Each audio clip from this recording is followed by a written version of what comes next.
Alrighty, we are now live on YouTube as well. Hello, everybody.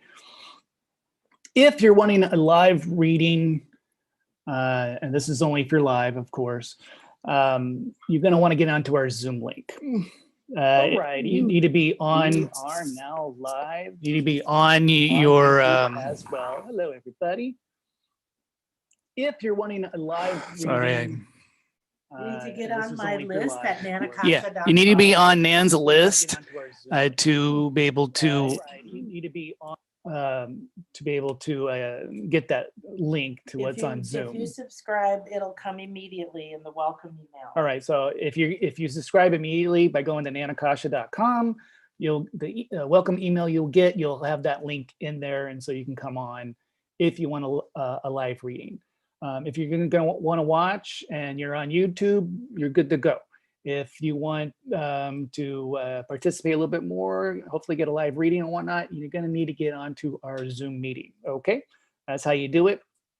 And once you do that in Zoom, you're going to want to stick in the chat that you want a reading. Stick your name in. Just stick your name in, and Nan will get to it as soon as she can. In the meantime, if you're on Zoom, make sure you're muted and you got video turned off. You don't need a video on for people, right? It doesn't matter. Video doesn't matter. You can have it on or off as you like. But for now, make sure you're muted. Yep. And Donna, make sure that if anybody comes on, that you admit them immediately onto Zoom. And repeat in the chat. And to repeat, Donna, if you could repeat in the chat to people to leave their name about getting a live reading. As new people come on, they can't see the old chat. Apparently, old people, people that get onto Zoom can't see the old chat stuff. So you got to, when they come on, you have to say that. Just occasionally repeat it for us. Just Thank you. do that. Welcome, Barbara. Welcome, Francine. Hello. Thank you, and happy new moon. Happy new moon. Happy new year. Okay, we're gonna toast everybody with the cacao. So I have you muted, so you don't hear it here because there's a. Will I be able to hear people? Well, I got an idea. So. Okay. Can we show the slide yet? Yeah, hold on a second.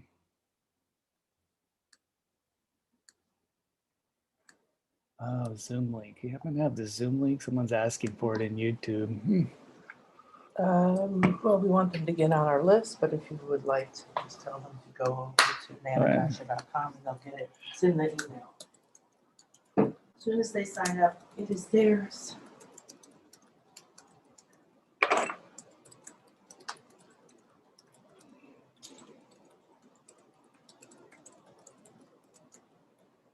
Gotcha. All right, so I have that muted, so that's not a problem. And now we can.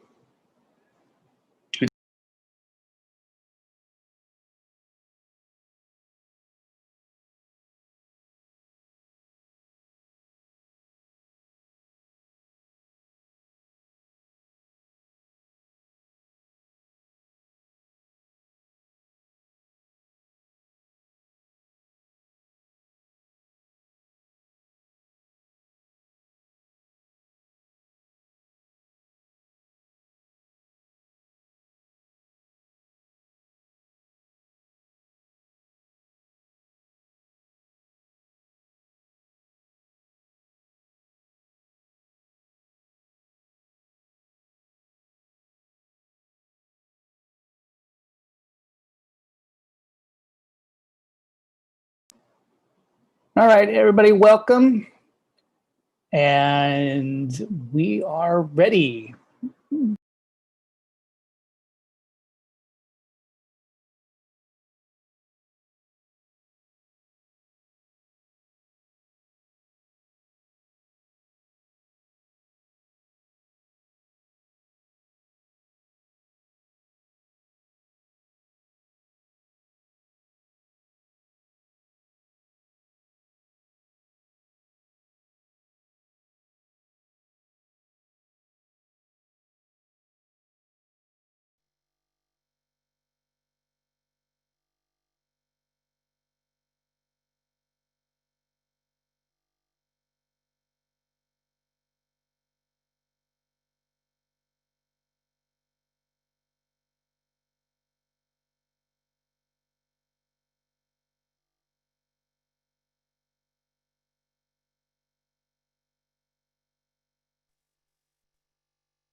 All right, welcome everyone. Let me just mute everybody.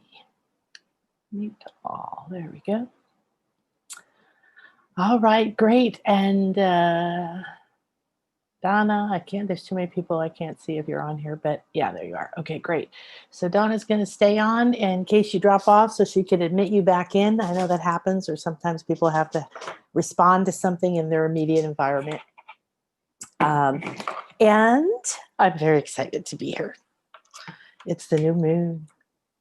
It's really delicious. The new year is phenomenal. I love the energies. So I'm just arranging. Thank you.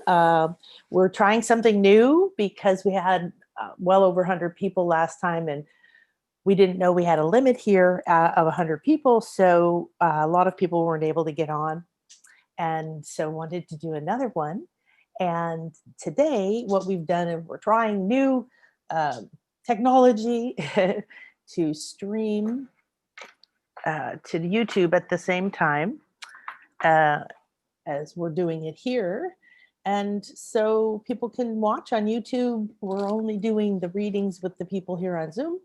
But of course, you know, if you've been to these before, I'm just making sure my charging cord doesn't fall out because that's a problem.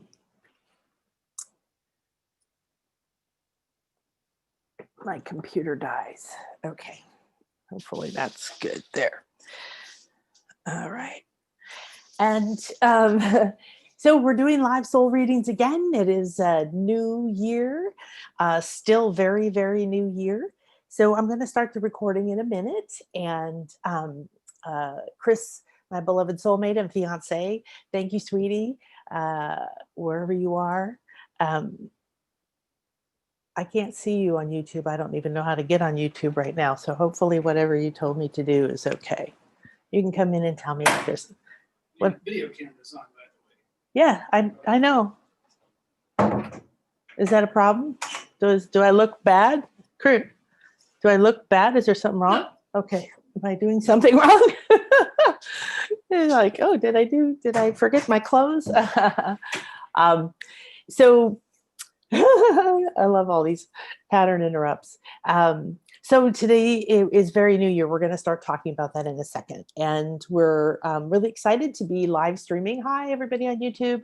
At the same time to YouTube. So if there is a problem with you getting in, you can go to my YouTube channel, which is Joyful Nan. So youtube.com/joyfulnan, and had it for a ridiculously long time. Really barely did anything with it until last year. And I think in about a month last year, I started to do things and we started to grow. So we are getting very close to 1,000 subscribers, which is exciting, and excited to be a part of the new earth and bringing the light. So I'm just cleaning my glasses. I got my first eye exam ever and my first pair of glasses ever. So I can see. All right, let's get started.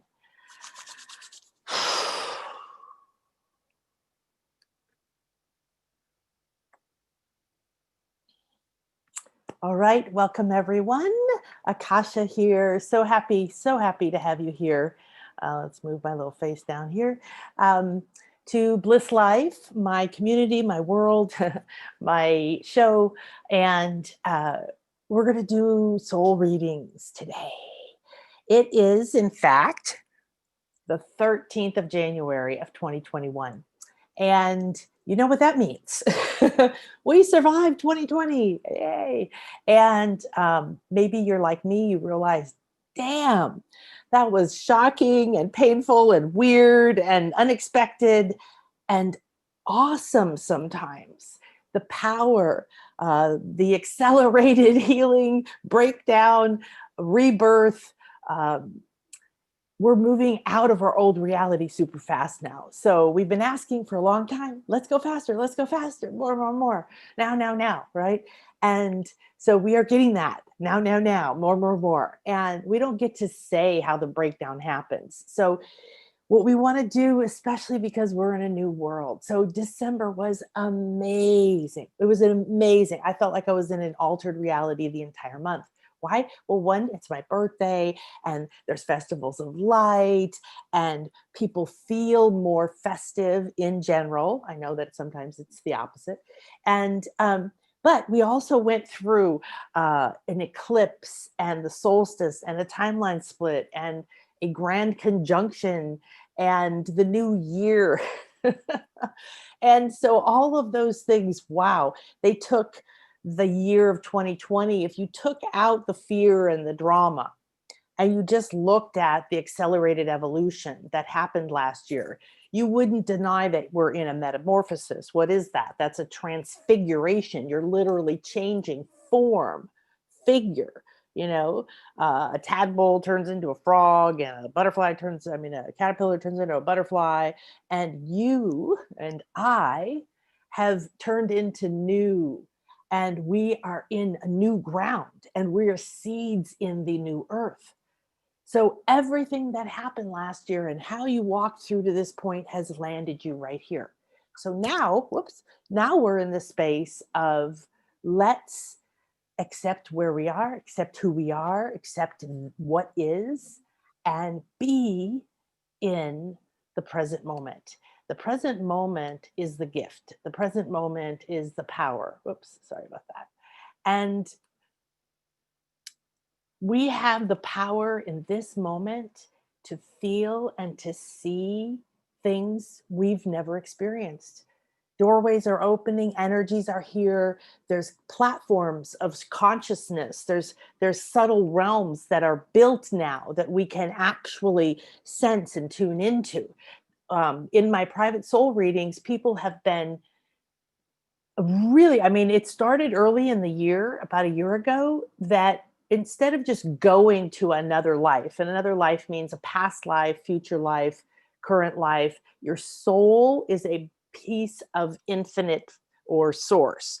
And it comes and as the soul, because you're the oversoul and you're one of the pieces of the soul right now. That's where your consciousness is in you, is I'm in me right now, here, this person, but I'm me. And then my light body goes out into the infinite field and I'm one with everything and I am part of it. And that infinite field is pouring through us nonstop, whether we're aware of it or not.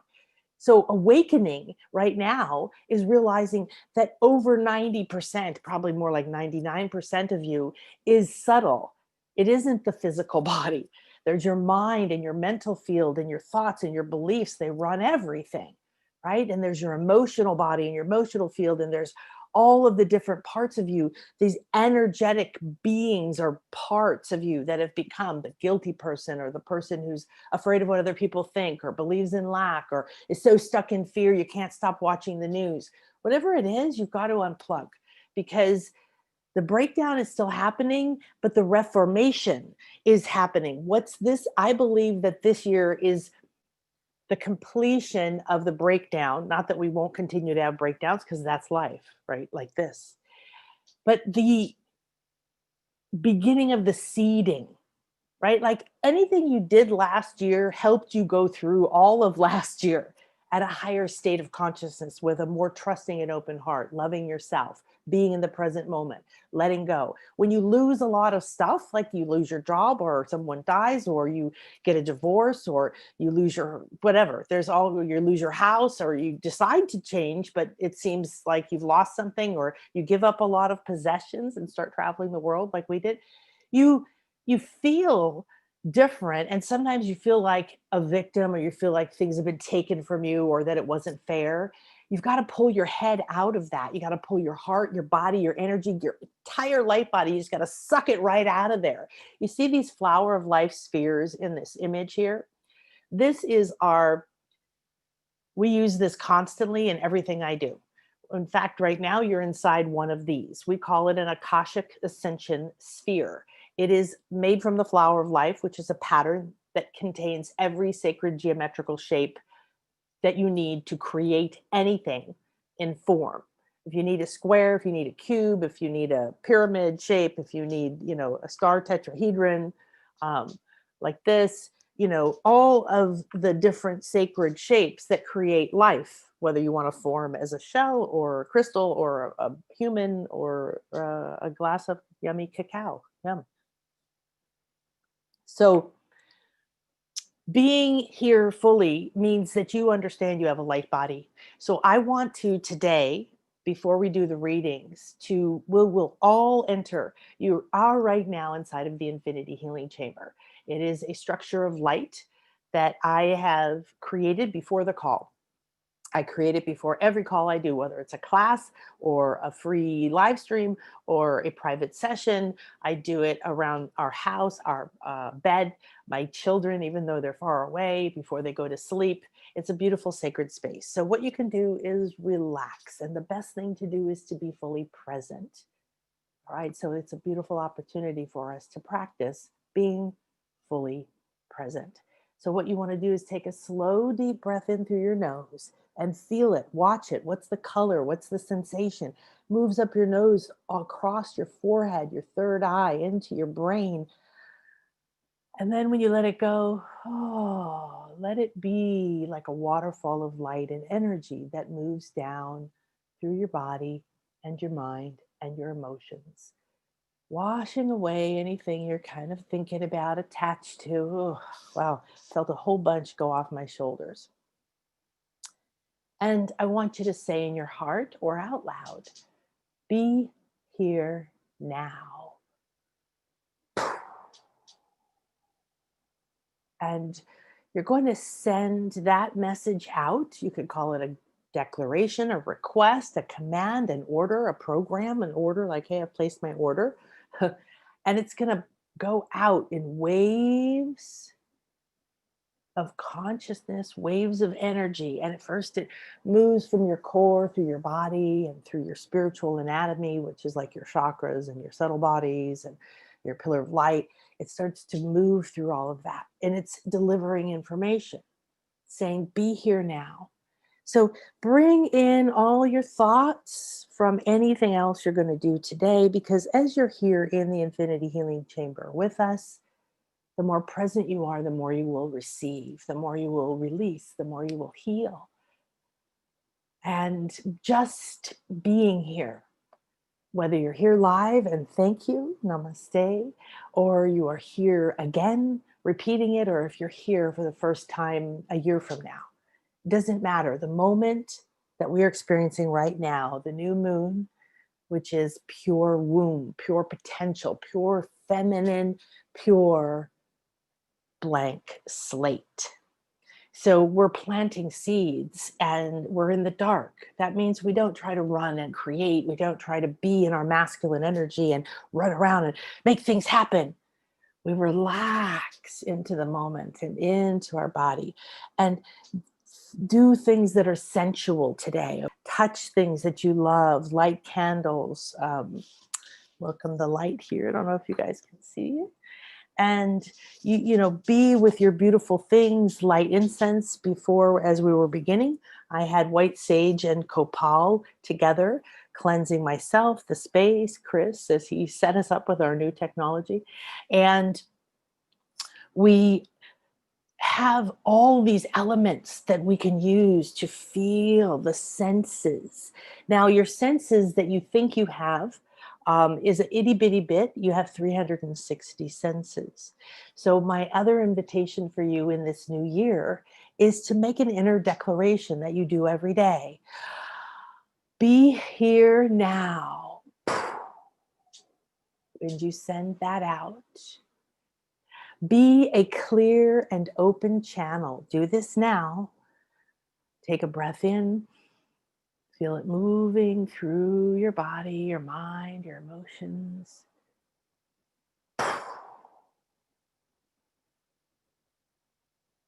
Be an excellent receiver.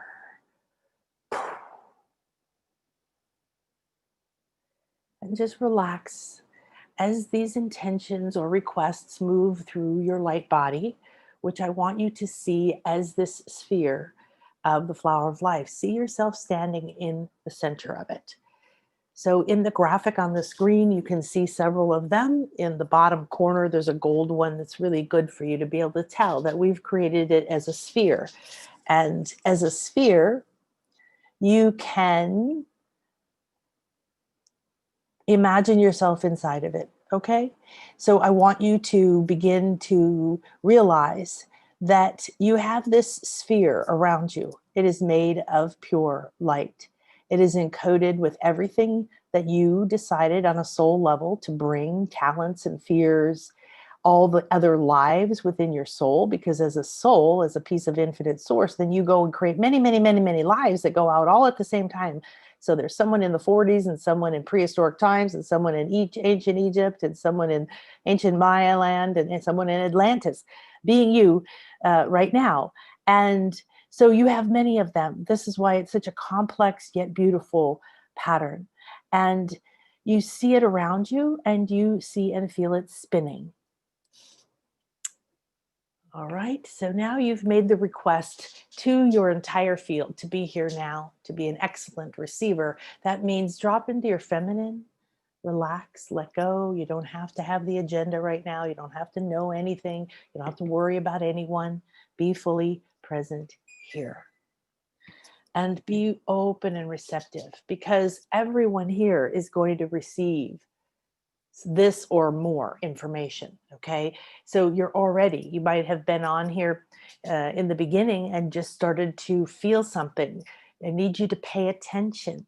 All right, so in a moment we're going to activate your light body, and I'm leaving the graphic up because I want you to look into that sphere and keep looking into it. See yourself standing in the center of it.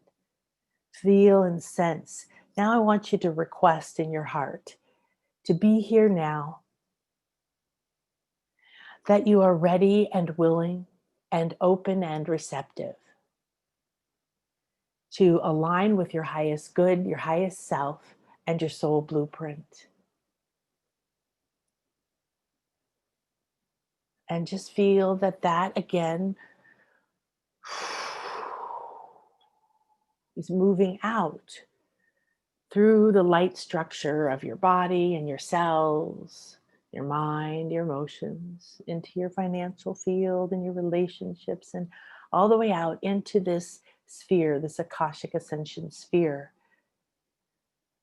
It is Akashic because the Akasha is the sky. It is everything, the substance that carries the records, the knowledge of everything you are, everything you decided to be, of every life that made a vow that turned into a fear that holds you back from speaking up or being abundant or expecting or believing that you're good enough or whatever else you've been experiencing in your life. We are all here in this moment to cleanse and clear our light body. We give great thanks for the Infinity Healing Chamber, a golden cone of light above and below, the all-seeing eye wrapping us within it, and an Akashic Ascension sphere, a big giant one of these, okay, around the entire chamber, vast and enormous. Begin to sense and feel yourself inside of it. And you, with your sphere, your Akashic Ascension sphere around you, are within this enormous chamber of light.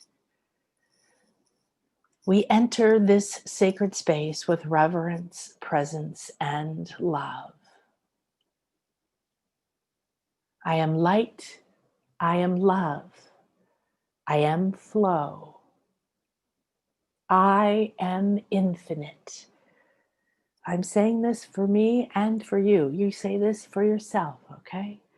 I am light. You are announcing who you are as you enter this infinite space. It may be, I'm getting streams of visions of what it looks like right now. There's a night sky outside of this side of the temple through the golden temple, and out here is the day, and there's some rivers of rocks and beautiful plants. It's always different when we enter, depending what it is. It's very beautiful and verdant and lush. For me, you might see and perceive something else. And you're going to hold the intention that you're entering this space with reverence. That means you're honoring, you're being present, you're listening with all of your senses, your 360 senses, your spherical consciousness.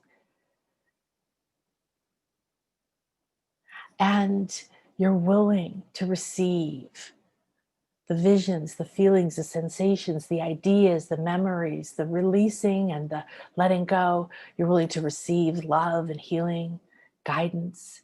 Everything is here because we are at infinity.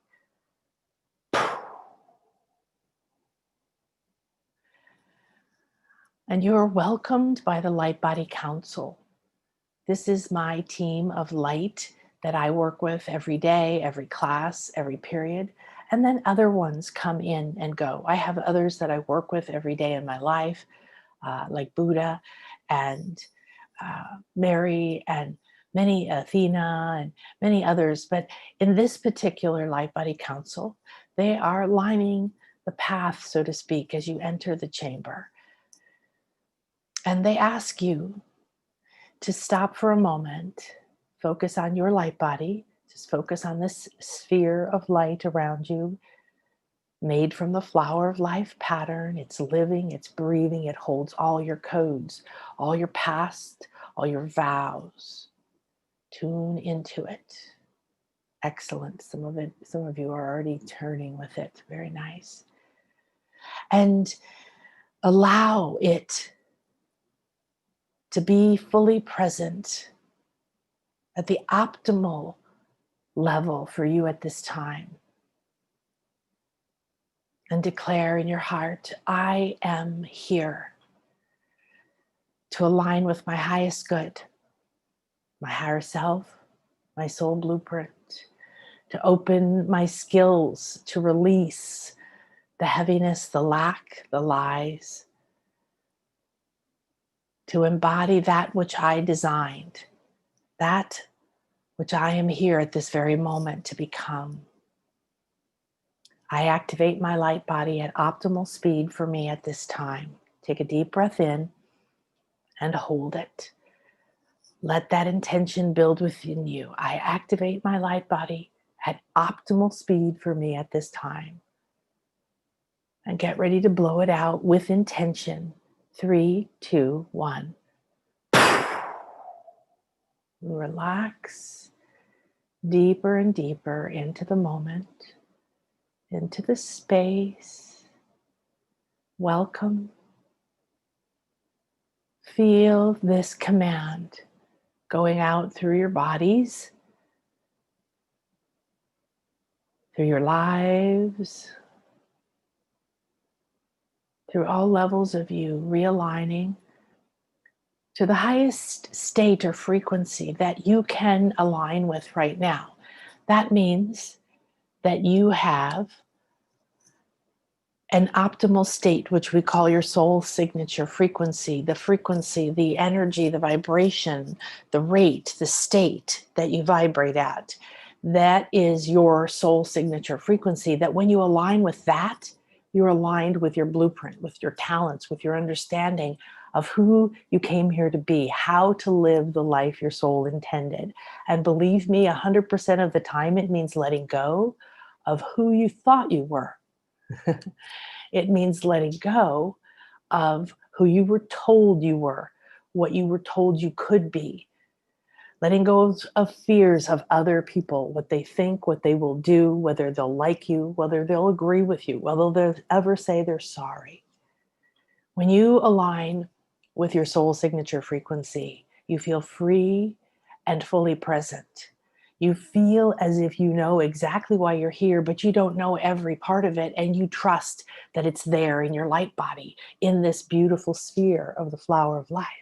And you trust that your higher self and your body elemental and your I am presence and all these other parts of you are here. And you can just draw from these resources in each moment so you can stay fully present, because you're the part of the consciousness of the soul that chose to be right down here. You're like at the deepest part of the ocean that you've been sent down, but your crew is up there and they're watching, but you're the one, and you have to be fully present. You can't be running the boat and looking at the map. So this year to me is about the divine feminine. So this is the representation of the divine feminine, of your light body, your totality, your personality, your loves, your passions. And what we're going to look at today in the soul readings is what is blooming for you, what is present for you, what is right there. It's probably both blocks and new talents, new connections, new things that are blossoming. Everybody that I've done readings for so far this year has really vivid light bodies. This last year, I was saying people were connecting to their past lives or other lives, simultaneous lives, in a completely new way. Instead of going to a life or a few lives and seeing what happened, oh, I rallied the villagers. I told everybody we should fight the king. It's not fair. And it really wasn't fair. And everybody got their pitchforks and their tools. And we went against the army and we went against the king and everybody was killed. And as I was dying, I looked around and realized it's my fault. I killed all these good people because I spoke up, because I used my power, because I used my voice, because I believed that I could make a difference, because I believed in something. I'm a bad person.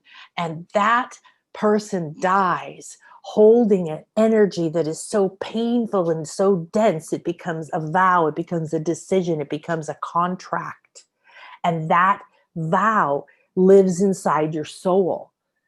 And if you have that, so that is a really common scenario. The storyline might be different, but that scenario might resonate with you because in the, I don't know, thousands and thousands and thousands of lives I've seen with my clients and myself, lives that we've lived. And the reason we're shown them is to see these patterns that happened. Maybe there's a talent, maybe there's something we need to understand about our eternal nature. Maybe there's something that we experience when we re-experience that life that is like, whoa, oh, suddenly a click happens or a soul trigger. But usually we see another life to understand a pattern of limitation, a fear, attachment, agreement, obligation, a belief, what we call sometimes a karmic knot or a soul agreement or a contract. These are all the same thing. They're energetic knot in this sphere of the flower of life that prevents energy from flowing. You can see how energy can flow freely through all of you. And when you're aligned with your soul signature frequency, you can tune in to all of you. You can be like, oh, you know what? I'm ready to step forward and use my voice. But I'm afraid. I've been afraid of what people think or afraid of retribution. Another very common pattern that we've been carrying and releasing now is to free ourselves. We bring these pains, we bring talents, we bring fears with us. We choose them on purpose as a soul. We don't do it as a punishment. We're not doing it as some horrible karmic wheel that is punishing us forever. Karma just means if you do this, there's a consequence because you live in a world of duality. And what you think and what you do and what you say goes out into the world and exists as a real thing. All right. So as that thing, you're the creator. And that thing has mass and it begins to attract other things. So when we feel guilty, when we feel ashamed, when we feel like a victim, when we feel powerless, when we feel stuck, when we feel like we're not good enough, when we feel like fear of loss, fear of retribution, criticism, fear of not being liked, fear of being outcast, these are not based just in this life. I'm wondering if I have cacao on my lips all of a sudden. Thank you, beloved. We have these roots in other parts of our soul. So right now, this year, 2021, in my opinion, is about accepting the feminine, the divine, sacred feminine flow, the feminine principle. That doesn't mean women versus men. Everybody, you couldn't be in form. This couldn't be in form. Nothing could be in form. Your computer couldn't be in form, right? If we didn't have duality, you have to have the masculine principle and the feminine principle, and then they create that intertwined flow. When you intertwine them, they're balanced. But you know, we've been out of balance on the planet. And probably in your life, many of you've probably been like me and most of my clients who've been living in your masculine, even if you're a woman, making things happen because we were told work harder, suffer a lot, then you're a good person. It takes time, it takes money. You have to build things, you have to hoard things, you have to, consume things. You have to make it happen with your mind and with your body. That's no longer working so great, and it's exhausting, and it has created a world of disease, dissatisfaction. And the pandemic has helped us to stop running so fast, right?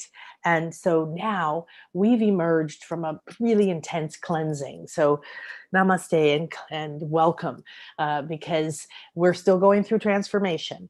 We've got several more years before the golden age truly manifests around us. But what's happened right now is that you've come through the new year and planted this beautiful Akashic Ascension sphere, your light body, into the planet at this level. Everybody planted exactly at the vibrational or the earth or the timeline that is optimal for you. But now it isn't like, oh no, what if I did it wrong or I wasn't in the right state? It's over. Now is the time of acceptance. Acceptance is the feminine principle. It's where you take your power back. When you drop into the feminine flow, you might want to go further into being in your feminine and then come back to balance, because we've been out of balance. Nurturing and nourishing, dreaming and meditating, trusting your intuition, learning about sensing and directing energy, learning about how to tap into your skills, how to receive more different information. Everybody has 360 senses. And so those are starting to come online for more and more people. I had a client last year that had 19 of those 360 senses online, and at different degrees of connection and awareness, but they had been logged in, so to speak. And that's a lot. So we have a lot of waking up to do. And how do we do it? By receiving. So all of you are here today to accept and to receive. So we're going to finish entering into the chamber because you've now activated your light body. I have no idea what's happening. Let me take a look here. Oh, okay, we're at the bottom. And what we're going to do is enter the light body. You've activated your light body. The Light Body Council is going to welcome you now. And then I will begin to do the readings. I'm going to do a little bit longer readings this time. So obviously, we're going to, Spirit's going to guide me. I'm going to pick from the people in the chat who've put their name. But I can almost guarantee you, if that was possible, and I shouldn't have to because you're here to receive, that you will receive something. We're already receiving the blessing of this beautiful space, the gathering of this energies, the intention that we're all holding. Activating your light body to optimal speed is a very big deal. And just being inside of the Infinity Healing Chamber is going to be powerful for you. So you might want to repeat just that part that we just did, or this next part. You will receive messages whether they're directly for you or not, because we come together on streams of common energy themes. So most commonly, people have been burned at the stake, outcast, beheaded, imprisoned, humiliated, publicly shamed, bullied, taken from, stolen from a lot, conned or stolen from. Possessions often in the past have caused a lot of turmoil. If you were rich and wealthy, often you were persecuted, attacked, imprisoned with no reason, and often killed so that people could take what you own. One of my clients in a reading once, we discovered her fear of money. She had a very abundant energy field, but she couldn't allow herself to receive. She was afraid of having money. This is very common. I did 8 years just on consciousness of money, wealth, esteem, self-esteem, self-image, and our perception of whether we're worthy or not of prosperity, abundance, flow, cash flow, riches in material and spiritual ways in every sense, because they're the same thing. They're the same energy. So if you have a roller coaster or fear-based energy around money or survival, then there's these deep patterns we're talking about. And we discovered that she had lived in, I'm not sure what the country was. It was somewhere near Germany. I'm not sure if it was France, but she was living there and the Nazis invaded. She buried her wealth, literally buried, and she left the country, which was not uncommon. She fled the country. In her life, she was never able to go back. When she died in that life, the decision that became a vow, that became a pattern that was manifesting in this life, preventing her from being willing or able to manifest money, to handle money, to feel comfortable around money. And we all know we need money for surviving in this planet at this time. So it's important that we smooth out and free ourselves from those fears, because so what happened was she was the patron of a town. So when we got deep into what she was blocked by, it wasn't just the anger or frustration or the fear that if I have a lot of money, then somebody will come and it'll be taken from me in some way and I'll never get it back and I'll live poor. So why bother? That really wasn't her energy, although I've seen that in others. What hers was that she was the patron of this town. She wasn't royalty. She wasn't even nobility. She was just a very wealthy, well-educated woman who loved her town, small town. So she was very generous and very kind. She would put in parks. She would help people. And she loved being able to do it. She was beloved. And it was a truly harmonious kind of relationship. It wasn't the usual relationship we see or have seen with money that makes people afraid of having, owning, or managing money, which is that you get corrupted by it, that you mismanage it, that it's painful. And so what she realized, what we discovered, was that it was the sadness and grief that she died with, and that she felt like these were her children, this town, and that they had, scattered to the winds and she couldn't take care of them anymore. I had a daughter who died. If you've lost anyone in your life, whether they're still alive and you just don't speak, or there's some other barrier between you, or someone has died in your life, you understand there's that sense of you can't touch them, you can't get to them. It's this constant guilt and constant feeling of emptiness and loss. And that's what she was carrying with her. And it was connected to money. Having money will bring me more grief, because it wasn't the money, it was her ability to help people with it. And when we saw this in her field, she was instantly transformed. You see a ripple go out through the flower of life pattern when you have these ahas. And so I'm sharing this with you so you understand that when I'm reading for somebody else, listen carefully, be in a receptive mode, perhaps close your eyes, lay down, get comfortable, light some incense, have some cacao. Namaste. Cacao is good for your heart, and we bless it and bring her in as a goddess in all of our ceremonies. And it's not only good for you in antioxidants, and you can get organic cacao and make it with stevia like this, so it's sugar-free, but also it helps replenish your serotonin. So the truth is when you do spiritual work, whether you're receiving or you're going to be like me being the channel, or whether you're receiving and you're in this, you're already in here. Already our light body team is working with you. I've activated your light body. You're inside the healing chamber. It's a conscious chamber of energies that close, hang on, my notifications just popped on. They're all conscious energies, and they're all working with us. They're removing or giving energy right now. So you're having a healing. We're here together to heal. We probably have similar patterns that are ready for release, that are at the surface. So we always see what's at the surface. You want to deal with what's right in front of you. Why is this always coming up? Because it's what your higher self wants you to deal with, right? Why can't I get rid of this? Well, let's go into it.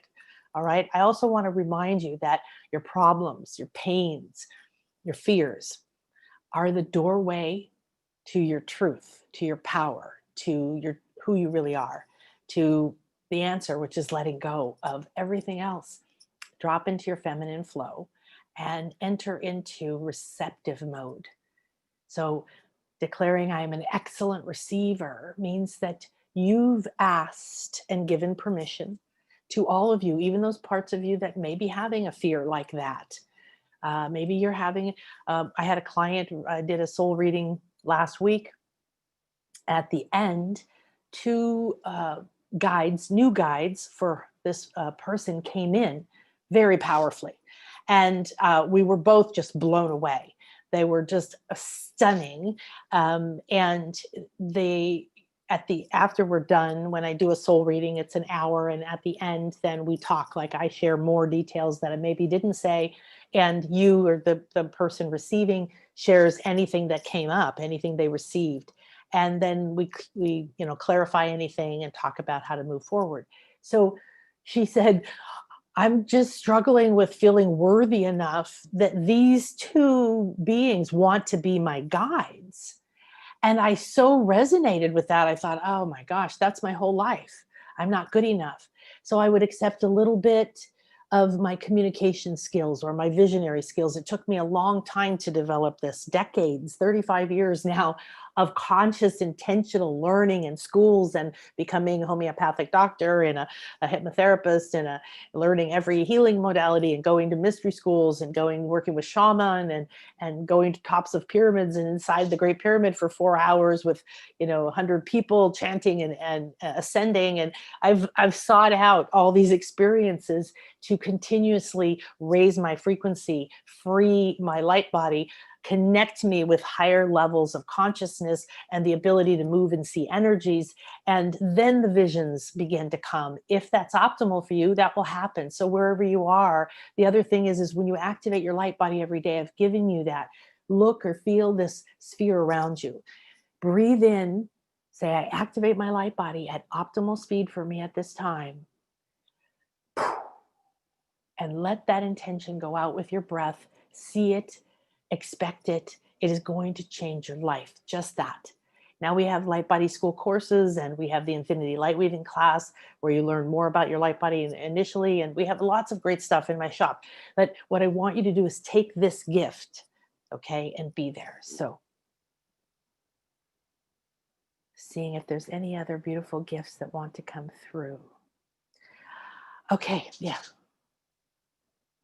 Behind me here is my goddess altar for the goddess sanctuary, which is a new thing that I'm doing. Please join us, nanakasha.com/goddess. It's in the shop. It's on sale right now, and you can come and journey with 7 different goddess energies and begin to tune into your divine sacred feminine. So we have many here that aren't in the current sanctuary, but that will be. And so I want you to just tune in to this incredible, all these crystals like the rose quartz and the amethyst and this Amazon Atlantean woman. She is there's an enormous bunch of them that I've meditated with. Butterfly, heart, open heart, feather crown, completely enlightened. And the back has a solar plexus sun spiral. The corn maiden, Isis, Lakshmi, white buffalo calf woman. They're all present with us here, so you may tune into them.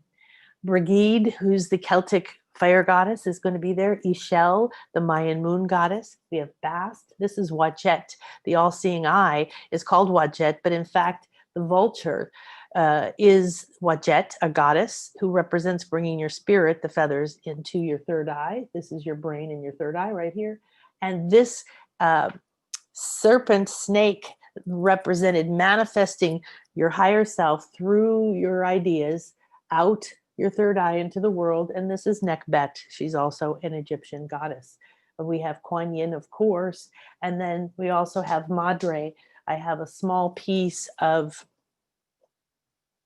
come on, baby, of ayahuasca vine. The feminine, they mix 2 vines, in fact, but my shaman was kind enough to give me a little piece, and she travels with me everywhere. Thank you, Madre. Madre is a very powerful awakener if you've ever had her experience. And we have lots of crystals and lots of symbols of balance, both the feminine and the masculine blending. And this beautiful jaguar, the shells, the pyramids, everything here is energetically aligning us with our highest good and with the divine feminine principle for this year. So thank you. In a moment, you're going to meet the Light Body Council. First, I want to just thank Ganesh. This is a small little Ganesha. He's the elephant-headed Hindu god who is one of my BFFs. And as remover of obstacles, he sits right here underneath the computer and underneath our space. This is called a Gaiadon heart. It is attuned to, it's a rose quartz heart that's attuned to one of my mystery schools, a ginormous one of these. And we also have a citrine gold energy pyramid with the sacred feminine spiral and the masculine principle then going up. This is important because clarity, citrine doesn't ever come down in vibration. So you can use it for clarity. All right. So welcome, Akasha here. And the Goddess Sanctuary, I just mentioned, if you would like to join it, please take a look, nanakasha.com/goddess. And if you would like to get a soul reading yourself, they are on sale right now for the new year, I think till 22nd. And you just go to nanakasha.com/reading. This is a few of the people that have had readings with me recently. And the most common thing that I hear is, wow. So at the end, and this isn't about me, what I want to do is share with you that I have reached a point in my life. Last year I died. And when I came back, it was through a conscious journey through the ethers. And I came back with not only the skills I had, experience I had, but a new freedom. And so what I see comes through very vividly. And I don't know whether it's right or wrong. I just do my part. I open, like Pele in our Goddess Sanctuary said, just she's unapologetic. She's herself. I have to live my purpose. So I receive, and then I say what I receive. What happens from there? I don't know. So if you're interested in that, please join us. There isn't anything that will come up that isn't for your highest good. So it doesn't cover everything. It covers what's important right now for you. I scan your light body. I move some energy. You do get a healing. We put a sphere of light around you made from specific energies that are important for you at the end that help you integrate for anywhere from 3 to 7 days, depending on what comes through. You might meet other guides, you might meet other lives, you might reclaim powers, we might just get information why you've got, cement blocks around energetically around your feet, blocks in your heart, disconnects between your higher part or your lower part, all kinds of things come through. So what I want mostly is for you, whether it's with me or with somebody or with yourself, to take time as this year unfolds, to be in your feminine flow, to activate your light body, and to remember that you're multidimensional and that these other parts of you want to talk with you. They want to communicate with you. They want to co-create with you, and they want to be freed with you. All right. Give me a second here.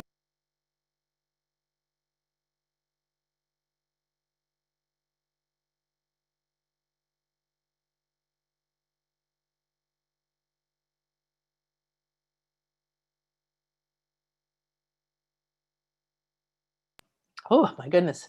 I'm going to have to get lots more. So these are just examples so you kind of understand. I don't know. I'm sure other people do things called soul readings. This isn't something I learned from somebody else. This is a culmination of all the work that I've done, and it's been birthed. Probably 6 years ago, I did something called soul readings, and it was very specific. I tested through your soul fears you brought, your soul missions you brought, your soul age, your soul talents, your soul, all these different things. I had categories and very specific things. I tuned in, and it was fascinating. It was wonderful. I loved it. Now they're much more organic because I'm existing at a different level. So I'm a clear and open channel for whatever it is that's optimal for you and for your light body. My biggest thing is that I want you to connect to you, to start to listen to your own authority, to unplug from the fear and the drama, stop worrying about everybody else. The best you can do is to be yourself, to understand who you are, and to never, ever, ever leave your light body. Meaning when you're leaning out, you feel like you're looking back at yourself and you're not good enough. When you're leaning out, you're trying to get people to come to you, or you're trying to grasp something, you're trying to make something happen, you're afraid of something, you're trying to fix somebody, or if you're judging somebody, you got to lean back into your own pillar of light so that you can start to see from your own perspective. Nobody else can do that. You're the one that can do that. You're the one that's here, right, at this time for this. All right, so let's tune into our light bodies again. Take a look at that Akashic Ascension sphere, whichever one you feel good about, putting yourself in the center of it. And close your eyes. and relaxing into the moment, acknowledging the infinity healing chamber all around you. Seeing and feeling your sphere of the flower of life, your Akashic Ascension sphere, spinning around you as you walk into this temple of light. Begin to open your senses to perceive. What does it look like? What colors and energies are here? This is infinity. It is between the worlds. It is a safe place where there is infinite access to anything you need to reveal and heal, to recover or remember, to let go, to reconnect, to reform. And the LightBody Council welcomes you. First, you meet Kuan Yin, the beautiful goddess of compassion. And next, our beloved Saint Germain, alchemist and holding the violet flame. Each of them greets you in their own way. Receive whatever they have for you. As you walk towards the center of a giant lotus, next, the dolphins swim around you, bringing play and movement, recalibrating you to be ready and willing and open and receptive for 2021. And now, all the elementals escort you forward as Isis, the Divine Mother, her wings shining out, blesses you. Horus opens your inner eye. Gaia anchors you into this moment and envelops you in her love. You feel the divine love of Gaia pouring through, and Merlin welcomes you and gives you the gift of remembering you are the creator. You can alchemize anything into what you truly desire. Kuku Khan, our divine plumed serpent, awakens your crown, your feathers, and sheds away all you no longer need. And Thoth, Hermes, welcomes you, records your presence here into the ethers, and gives you the Ankh, eternal life, the key to remembering your truth. Welcome, welcome, welcome. Settle into the chamber. Thank you so much, my beloveds.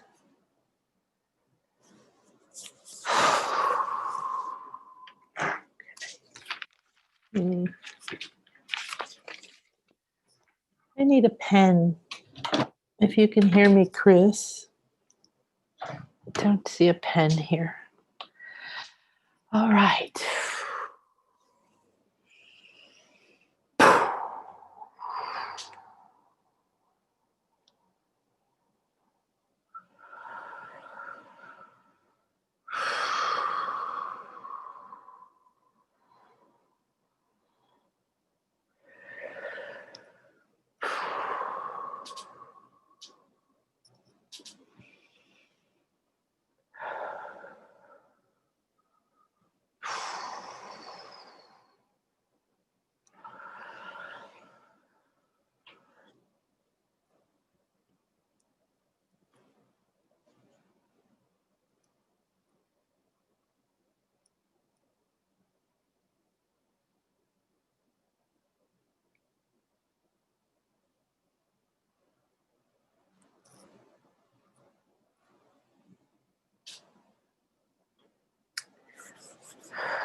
I'm connecting to everyone here.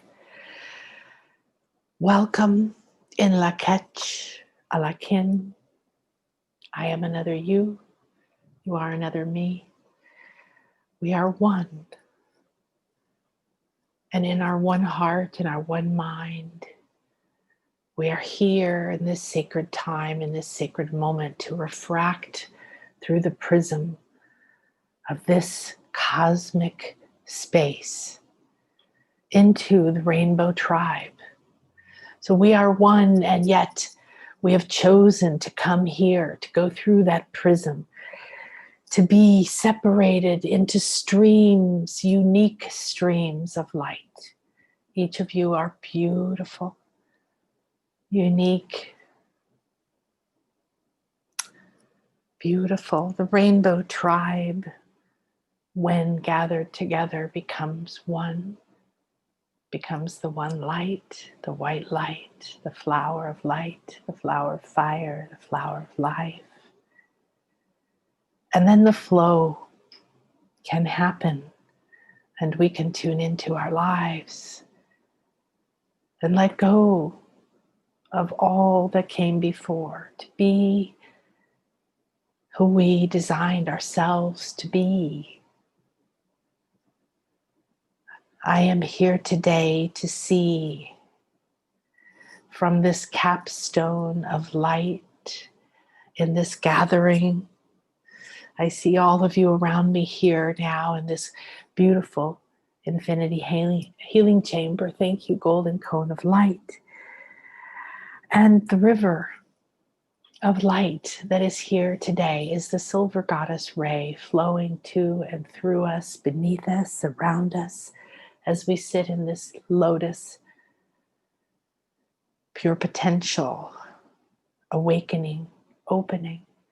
The movement is beginning. Yes.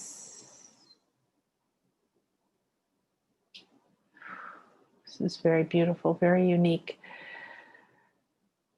The stream is flowing through me, through my belly, especially through my solar plexus, this silver stream. The goddesses of the goddess sanctuary have created a bridge. I'm standing on this bridge looking at all of you from the center of this lotus. They are each holding a pose, a power, and an energy to assist in softening and opening. As I call your name, simply relax and tune in. If I'm called for you to speak, I'll be told, and I will come to the microphones and ask to unmute. Otherwise, everyone, please receive. Remember that you're love. Let us all declare together, I am love. I am light. I am flow. I am infinite. I am that I am. I am here, fully present in my light body.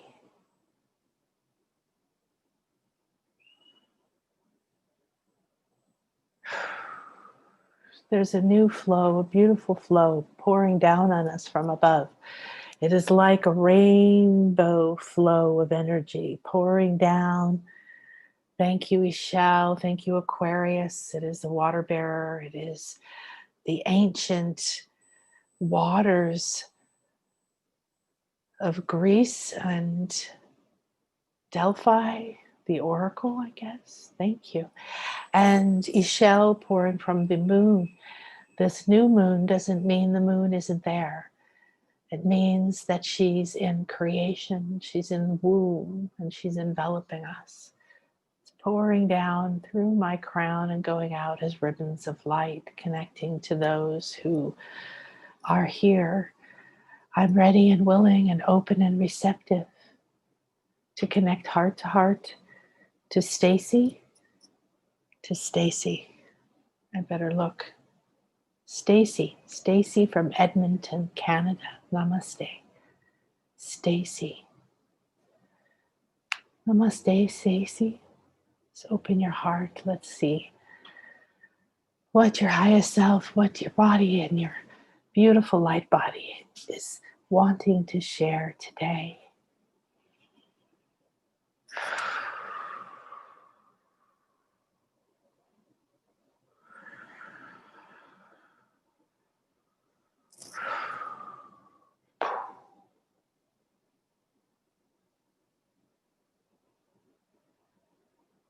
Whew.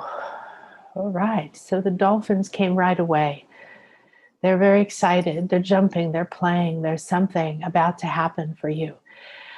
The golden triangle of light connecting you and I with the source, with your higher self, with your blueprint and all that is on fire, literally in flames. Gold, orange, red flames, forming an interesting pyramid shape with an internal structure. Right now for you, your Egyptian life in ancient times, where you had great wisdoms of the feminine arts.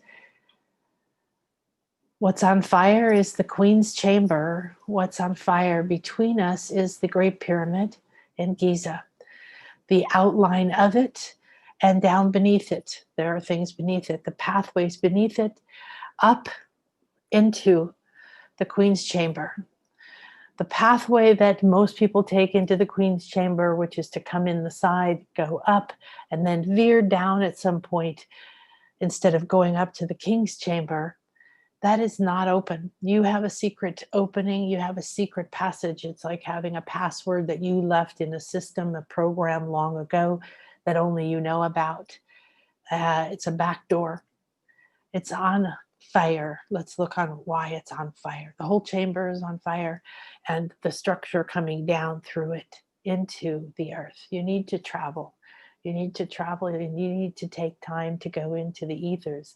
There's an urgency right now that there's an opportunity for you to completely burn down an old structure.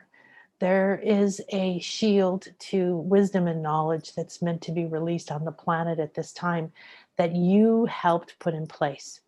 At the time, you felt the power of what was being put in place, and you knew that it was the best as the planet moved into the darkness.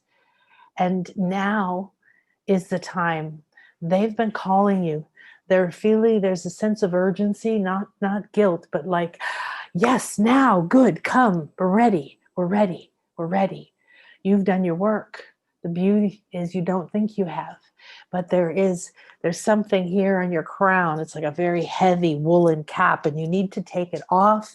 There is a gold shining crown. There is a capstone of gold. There is wisdom and knowledge that you need to awaken. It's light. It's very golden, but it is coming through the feminine flow. So for you, realigning with your feminine, like everybody right now, this is vital, but for you, even more important than ever.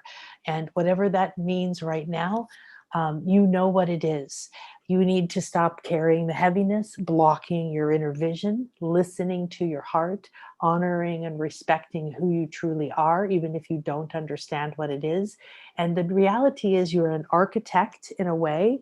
You're an architect because you have old passcodes that open.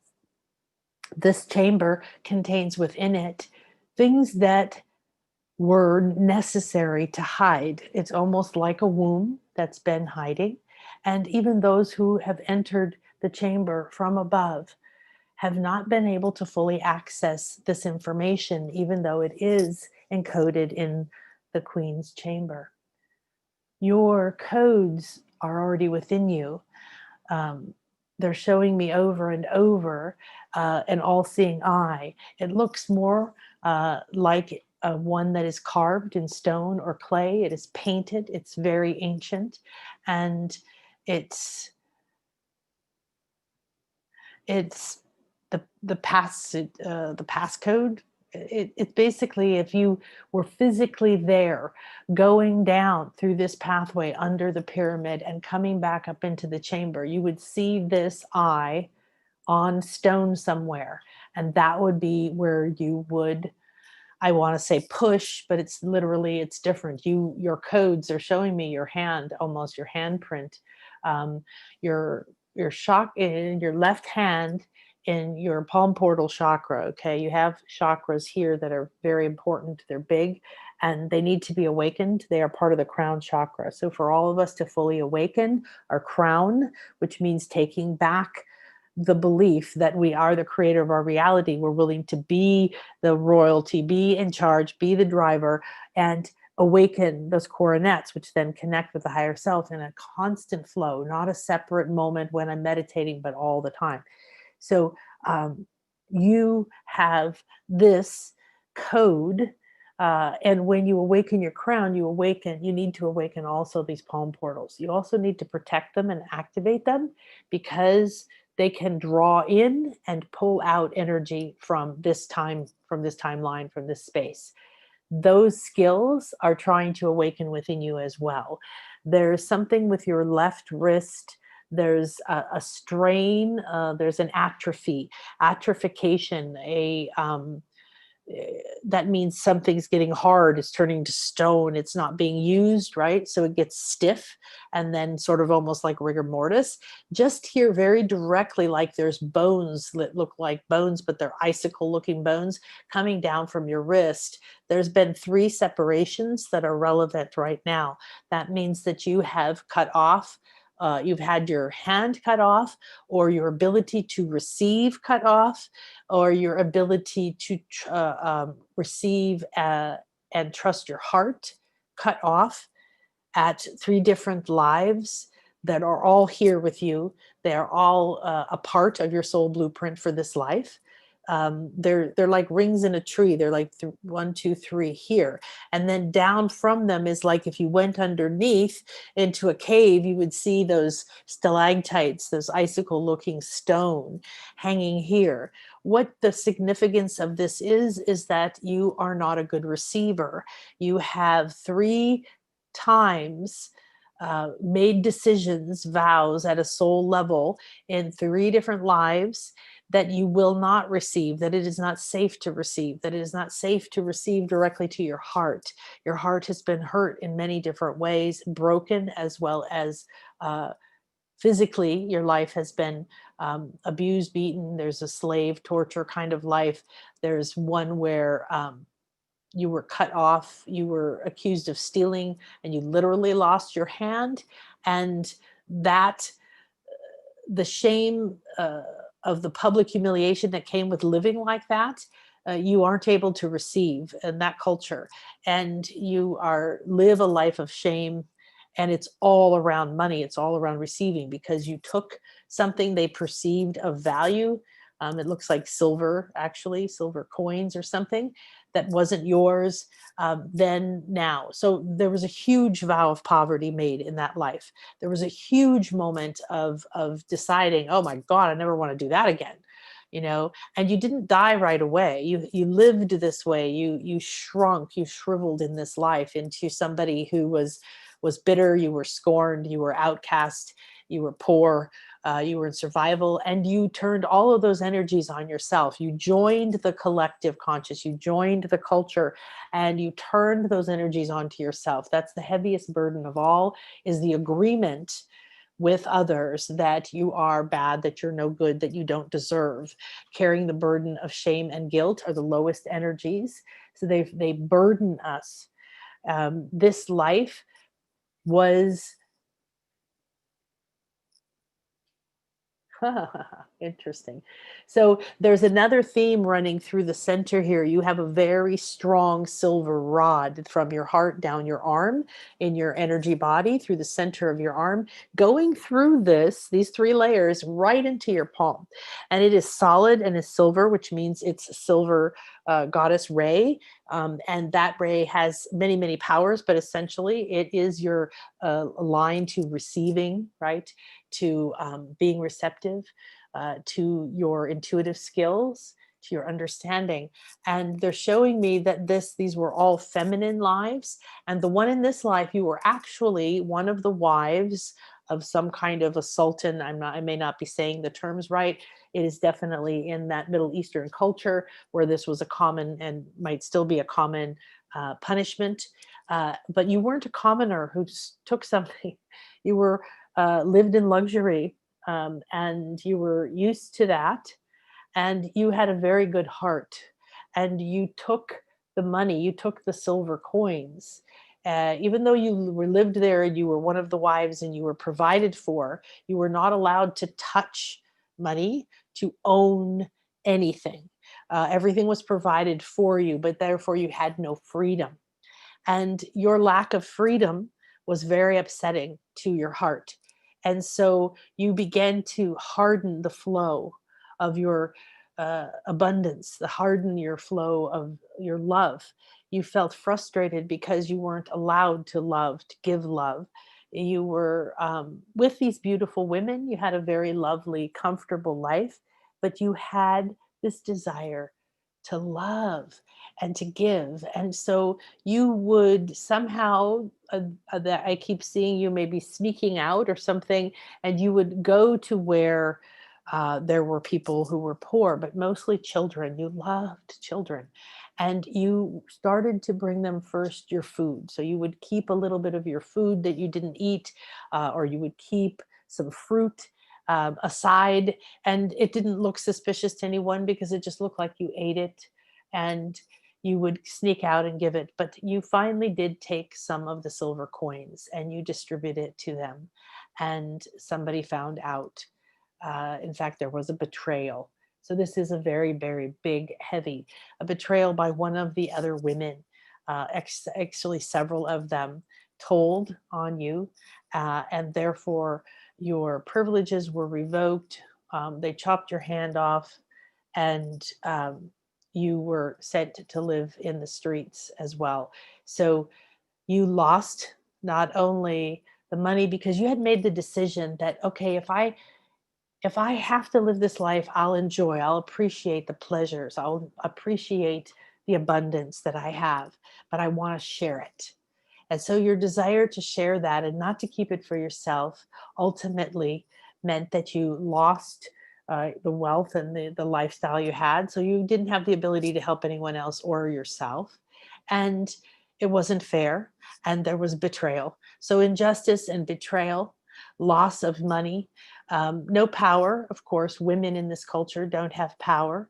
And no ability to feel, to rebuild your self-image because you had this maimed part that everybody can see and they know if you hide it in that culture. So you were continuously shamed. There's a lot in that life.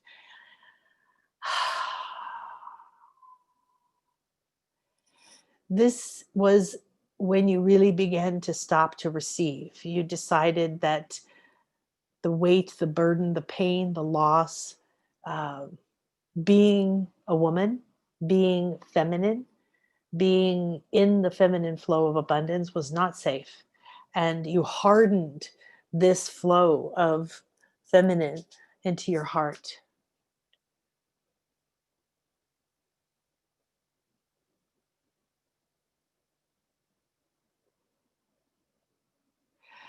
There is a little bit of anger in here as well. Um, and they're asking you to use that anger, any anger you currently have, any triggers you have to injustice or betrayal. And we're seeing a lot of the ugly side.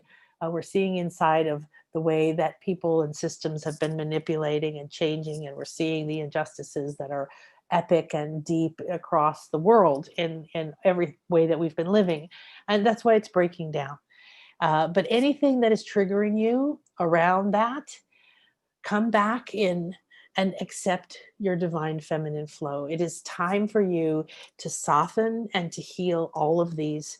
They're atrophied and to allow yourself to receive. Once you do that and you get the flow back into your heart, all this beauty, all this potential, all this um, amazing gifts that you have, but mostly love. You have an enormous amount of love to give. First, you must receive it.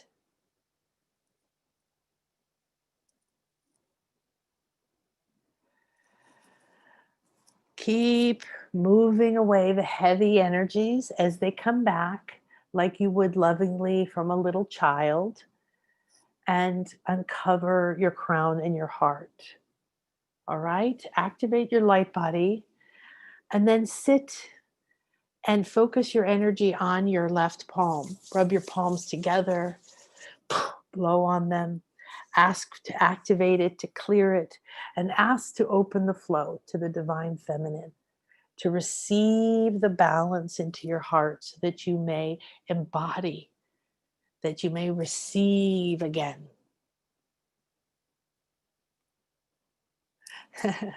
There's a lot of strength in you that's sitting forward like, yes, yes, you know what to do. You know what to do. So there's a lot of you that are ready and waiting for this to merge together. So a lot of this is about receiving and honoring yourself and giving yourself a lot of divine time. Um, Pleasures, not that make you feel bad the next day, but rest or bathe or stay in. Sometimes I stay in bed in the coziness because it's kind of cold here right now for us, and I work from bed because that's cozy. That's very nurturing to me. I do suggest the cacao. They are saying that some rose quartz would be very, very good for you. You can tune into the rose quartz energy in Gaia, in the planet. You don't have to have the rose quartz. If you do, it's fine. You can have a little piece of it. You can have a bigger piece of it.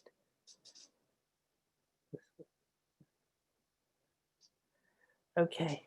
The other thing is they want, they meaning your guides and your higher self, okay? Stacy, they want you to look at this. They want you to get an image or to get a shell if you have one, something that shows you this divine spiral. This is how life unfolds. This is what's happening right now. There isn't anything that's happening that isn't helping to build the next step. So whether it's a breakdown or a breakthrough, we need you to re-enter the spiral, to receive and then give, to receive and then give, and to really tune into the gifts that you're here to give. Remember this. This is very important. I have different guides like those who come when I'm in deep meditation or deep pain or deep in a pyramid, that are always guiding me. We're moving in a spiral upward, like a spiral staircase. Sometimes we're moving up, we're moving up. That's higher consciousness. Also, if you have some fluorite, or you can tune into some fluorite. Fluorite is green and purple and a little white too. So this is your crown chakra, your heart chakra, your root chakra. And this is a blending. It's also connected to the eighth ray of consciousness, the eighth ray of creation, which is a transmutational, cleansing, and creative ray. It's made of luminous green and violet rays. So those are very important energies for you that you can begin to play with. Anything else? No. Okay. Thank you, sweetie. So anyone I do a reading for, if you could do me a favor and write in the chat window privately or publicly, anything you felt, any response, if you liked it, or whatever, that's wonderful. Okay.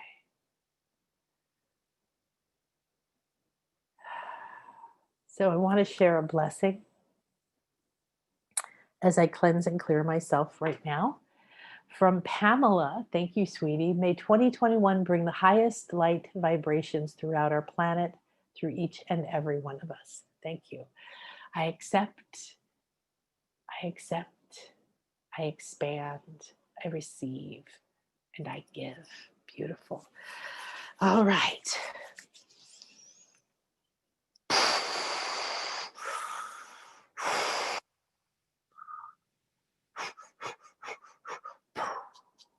Stacy, you're also going to want to look into and tune into your Egyptian powers and past.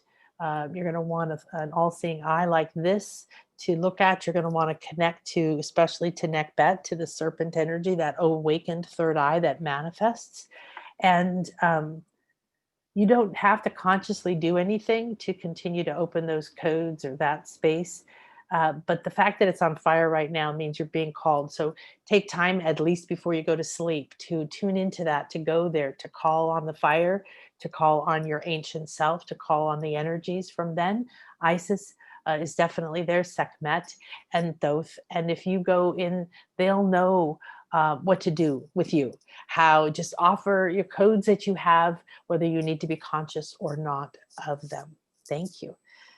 Fellow Egyptian sister, yay. All right. I'm going to just take a sip here. Oh dear. How do I mute myself?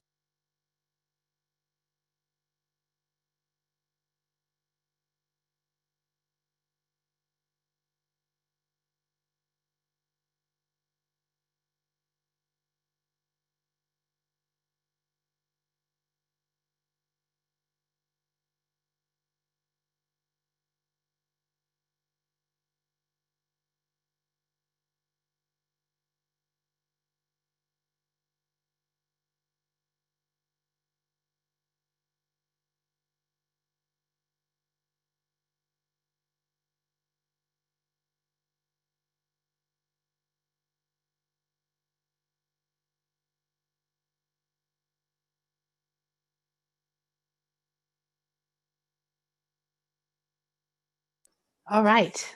I always release a lot and have to lubricate my throat and clear it out. So the next one is Deepshika. Namaste.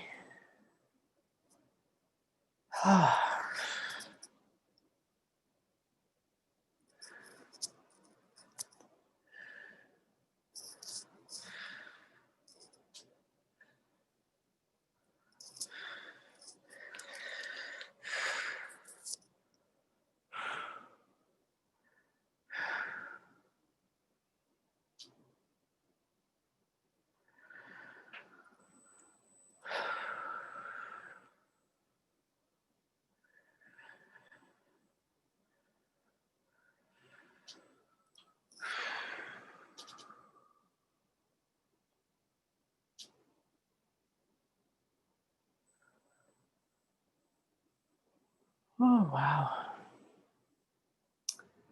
All right, beautiful being. So immediately I saw your light body as a copper wire type structure of a wand with a point on each end. And we came in the light. It's almost like crystalline clouds. And there's an absolute definite separation, a definite line where the light turns to dark. And we moved right into it and right through it. I thought maybe you were still transitioning through the year end or through some old patterns into this one, but it's a very flow right in and into the dark. So we're entering the dark and just very gently and slowly moving. Your whole light body is now letting go, almost like we're releasing from being docked, like a spaceship being docked, and slowly going out from that place where you have been docked. So you've done a lot of work, and this year you have come to the point where you are now letting go. You're literally releasing, you're pushing off from that dock out. And with effortlessness, absolute ease and effortlessness, you're moving out into the unknown, into the new world, into the womb, into the new moon.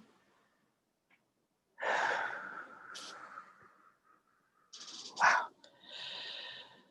I keep seeing the pyramid and the Sphinx, and my neck is so tight. It's almost like it's made of stone. And it's feeling, oh, like this wisdom. Oh my goodness, it's really painful. Oh. Okay, so we're releasing your neck. Your neck has atrophied. It has turned to stone. It has become your throat chakra has become as a relic, as a tomb, as an ancient place that we no longer see the beauty, the significance. We no longer hear, feel the energies. We no longer see the bright colors that was really existed. They don't restore these ancient places to look the way they did. And this is an agreement. There's a sisterhood. There's a sisterhood of Isis. There's a sisterhood of the Sphinx. There's a sisterhood of the lion goddess, and it ties into the earth with Sekhmet. This is really interesting. So the lion goddess being the Sphinx is the body of a lion and the head of a woman, and Sekhmet is the opposite, is the head of the lion and the body of a woman. There's some kind of it isn't called a sisterhood, but it's a group that you've been a part of, and you've reconvened. This was in ancient Egypt, but several times. So some of the things that you learned in the mystery school of Isis was to the feminine powers and the powers of eternal life in the body. So you lived many, many lives, quote unquote, lifetimes in the same body, in the same, with this group of 13. Oh, it's the 13th. Interesting. So the 13 of you had something to do with the Sphinx. The Sphinx is very ancient, way past what they say it is. So this is very ancient wisdom and knowledge that's entombed there, that's embodied, embedded, carved there. Underneath it, Thoth left tools and symbols that you can access. You don't have to go there in person. And you were part of several different groups of divine initiates who protected and guarded this area, this secret, these wisdoms. You have the ability of shape-shifting, they're showing me they're saying shifting ethers. I've never heard that term, of alchemy, but of like, suddenly it's mist. Somebody sees something, they think it's physical, they reach out for it, you turn it into, and all they see is a mist, sort of like, what? Oh, and literally think that they were seeing things.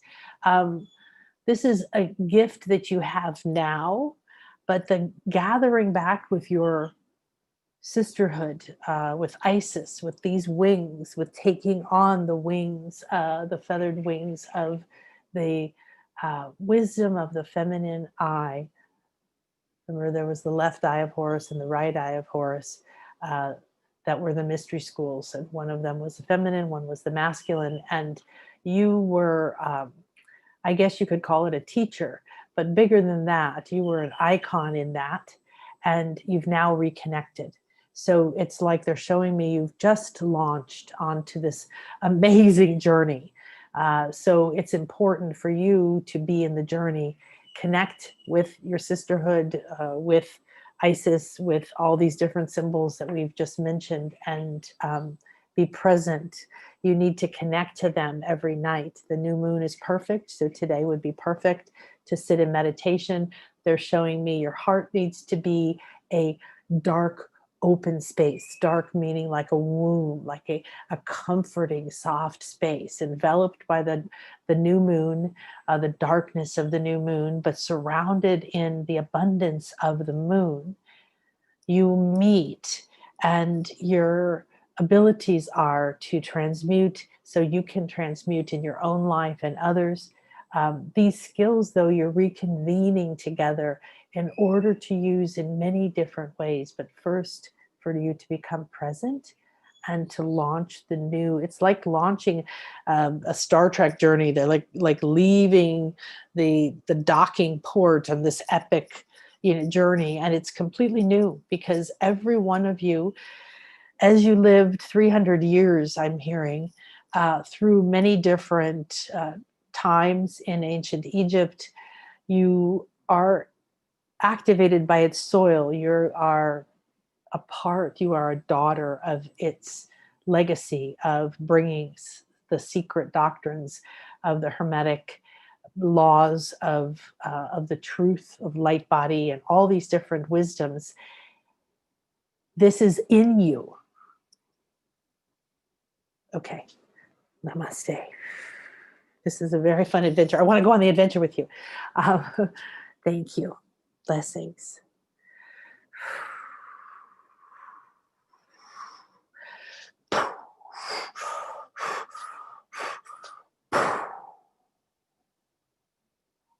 All right. Thank you so much.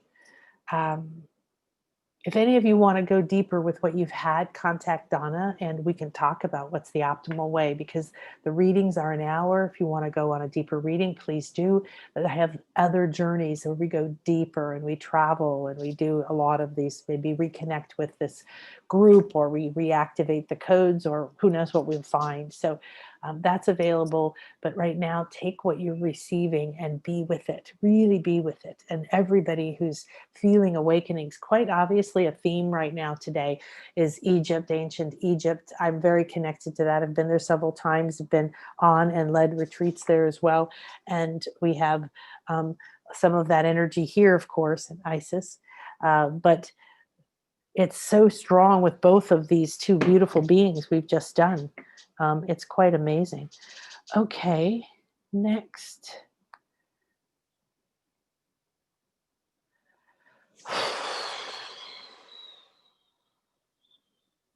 All right, there's someone here with great serpent power.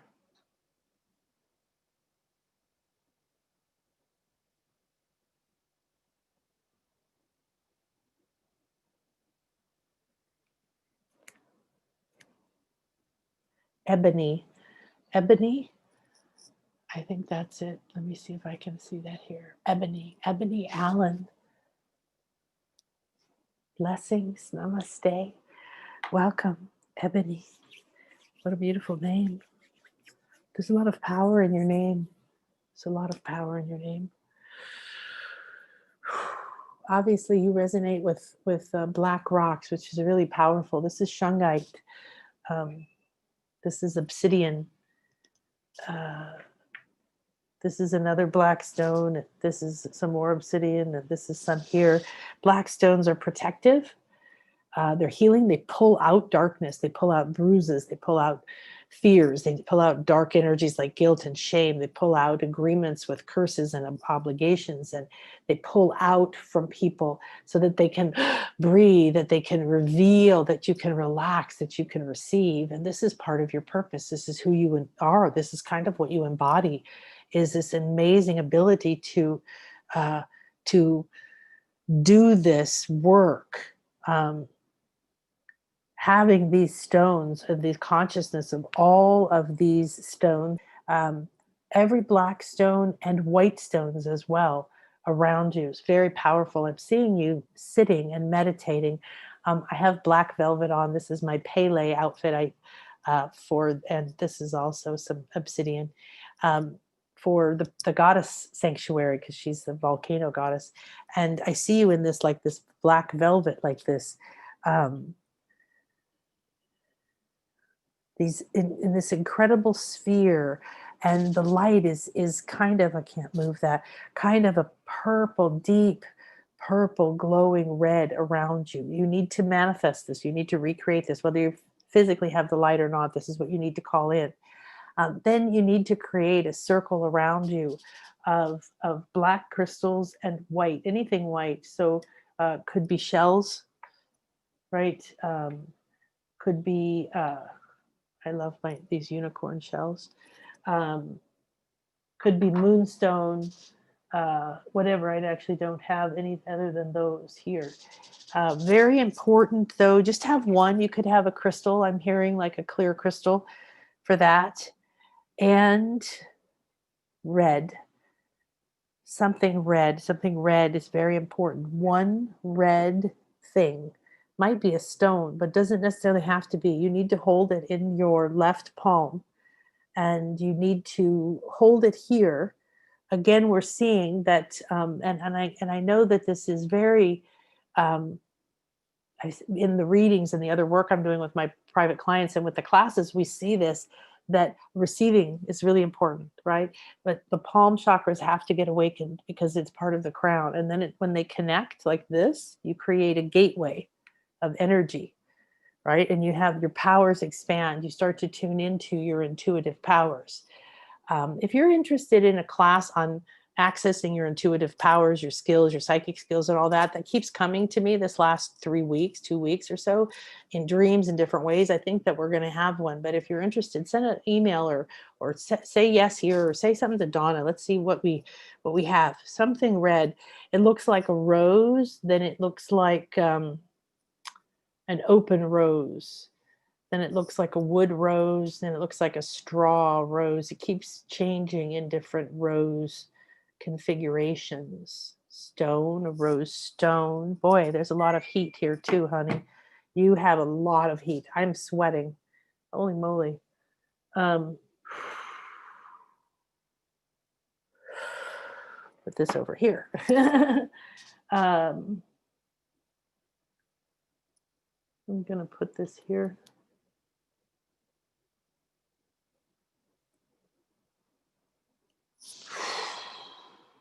All right, Ebony. Let's go into this with you. So we're being invited into this sacred space and we're walking in. It's a spherical space, almost like you're inside of a crystal ball. There's sacred geometrical shape of the flower of life around you. There's also some other shapes, specifically the star tetrahedron is geometrically in this space. The glowing red, purple type of energy. You're sitting in the center. There's petals around you, like rose petals. And there's a circle of white and black stones or shells. Then there's a circle of, what are those? Well, to me, they look like big shells that look like this. So they're pointed, they're complete, they're full, they're long. So shapes that look like this pointing out from you, the spiral growing out in a circle around the first circle. There's a lot of flowers around the periphery.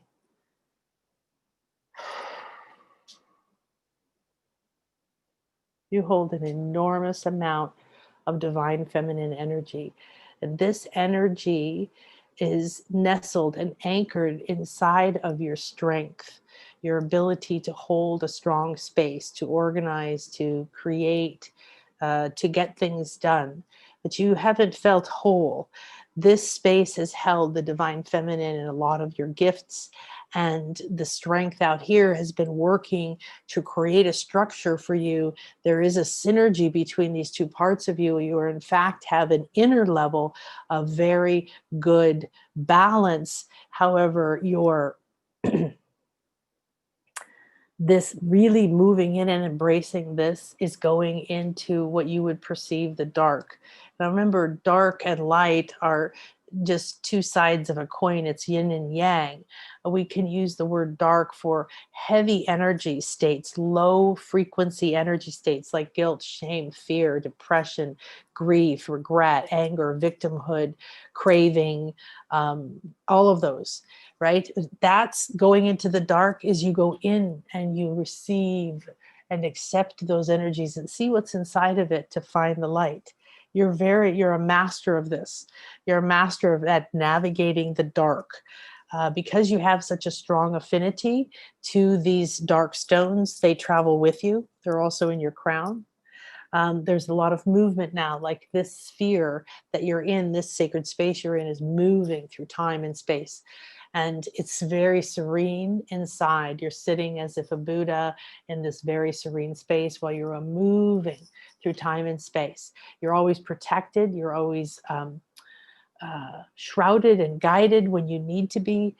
You're fully immersed in the feminine powers of the dark, meaning a full acceptance and love of all that is.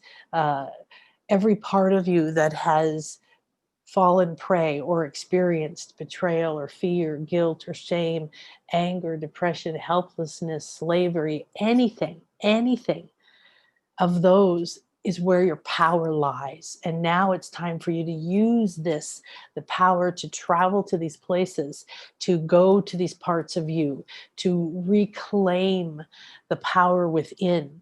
The pain and the fear that happens is a moment, and inside of it is a diamond, inside of it is a jewel, inside of it is a wisdom, is strength, is a code, is a piece of the puzzle to who you are. So first you're being asked to go, this is already formed, it's exquisite. So you need to just manifest this place around you, acknowledge your Merkaba, your star tetrahedron part of your light body structure, which is that pyramid above and below, the two merge together, create the star spinning in opposite directions. And then you just ask, you open your heart, you connect to your higher self, you trust that you are protected with all of these things. Now, energetically, if you have any of these physical items, put them around you. Otherwise, walk into that space in your mind, in your heart, in your energy field, and manifest it around you. Feel into it as much as you feel is perfect. And then say, I'm ready and willing to go into my dark, go into the depths of my soul to see. There's a journey that you're going to be on. They're saying 21 days is optimal if you can take time each day or every other day. They're actually showing me a rhythm of every other day. So go into this, receive. You may sometimes know what it is. You may see the life. You may understand. You may break the pattern. You may see the jewel, or you may just have an experience and come back and not have any idea what happened. It's okay. Then you have that. Then the next day, you just be. You watch, you receive, you let go, you bathe, you do what you need to do. And the next day, you go in and you do this. Do this for 21 days. So that would be half, that would be 10 or whatever, 21 days in the cycle. So 10 or so times that you would do that meditation.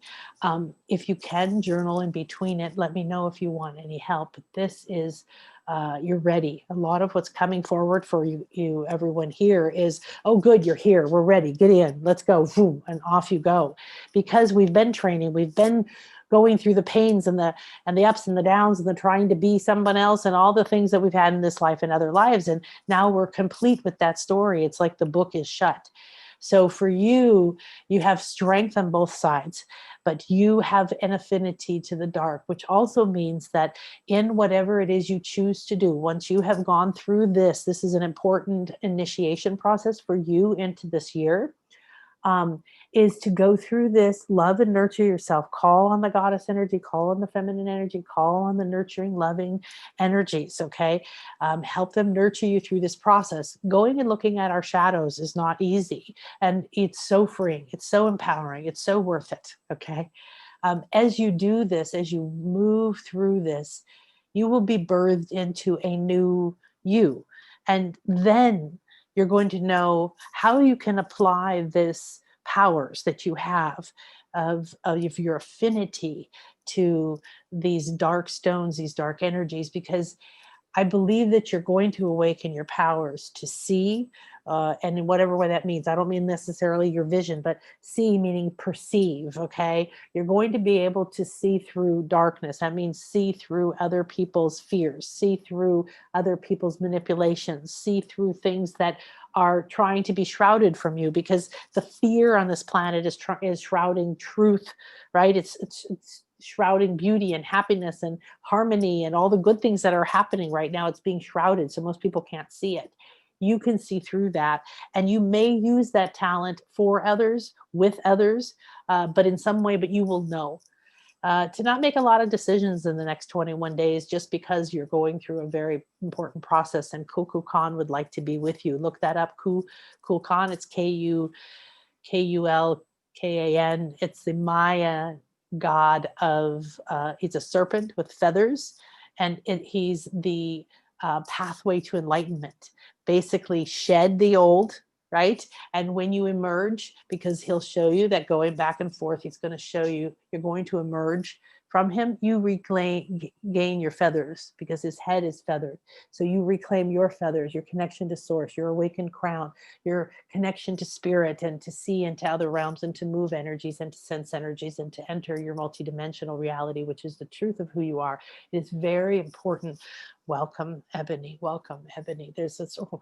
I'm overwhelmed with how much energy is coming into my heart right now, in my solar plexus. They're saying, welcome, welcome, welcome. All of you, please welcome. Open your talents, step out of the 3D mentality. Get your mind, get your energies into 5, 6, 7, 8. Eighth is really juicy. You can do it. It's built already. It's there.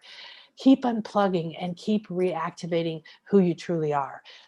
Everyone here has keys and codes and secrets and knowledge and wisdom and connections, and they are ready for you.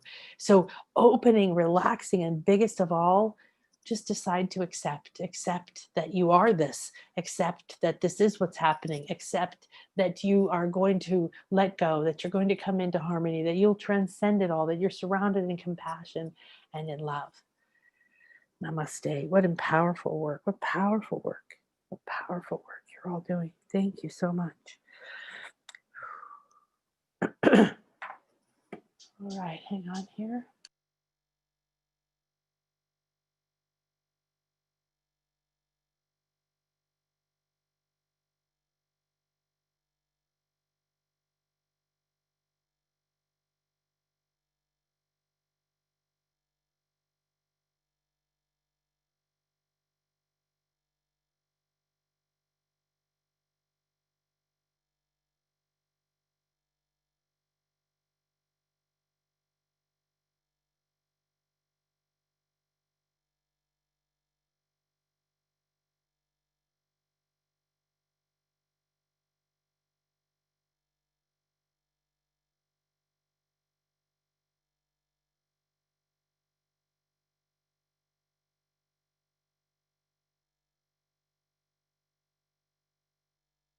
Thank you, everyone. Wow, magnificent, amazing, stunning.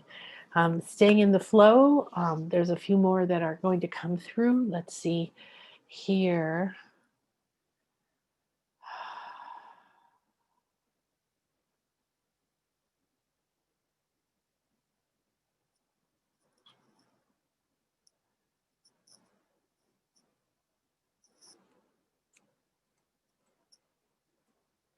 Francie or Francine? Francie. I see a Francie. All right, Francie. Okay, making sure I'm unmuted. Francie.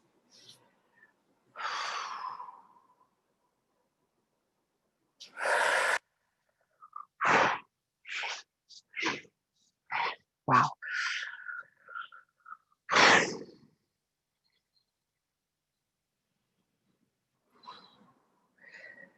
Well, you are a child of the wind, and you are definitely connected with the air element and the wind and winds of change and the power, movement. If you don't have movement, it's as if stagnation is happening in your life. There's a huge, I'm hearing northerly wind pouring in right now. It's blustery, it's powerful, it's moving through your outer structure, and it's coming around. Like it's coming around. If you know what an Ouroboros or Ouroboros is, it's that serpent that's a circle that the tail is going into the mouth. That's basically an eternal circle, right? At the beginning and the end, the alpha, the omega, and the serpent again, the path of life force and shedding, growing, right? The tail is very thin and grows, then you merge and you are at a new level, a new spiral. So that's an important symbol, icon. That's your flow. And you are, these winds of change are pouring in. They look very icy to me. They look very cold, very thick. So we're going to talk to them and see what's going on. Mm.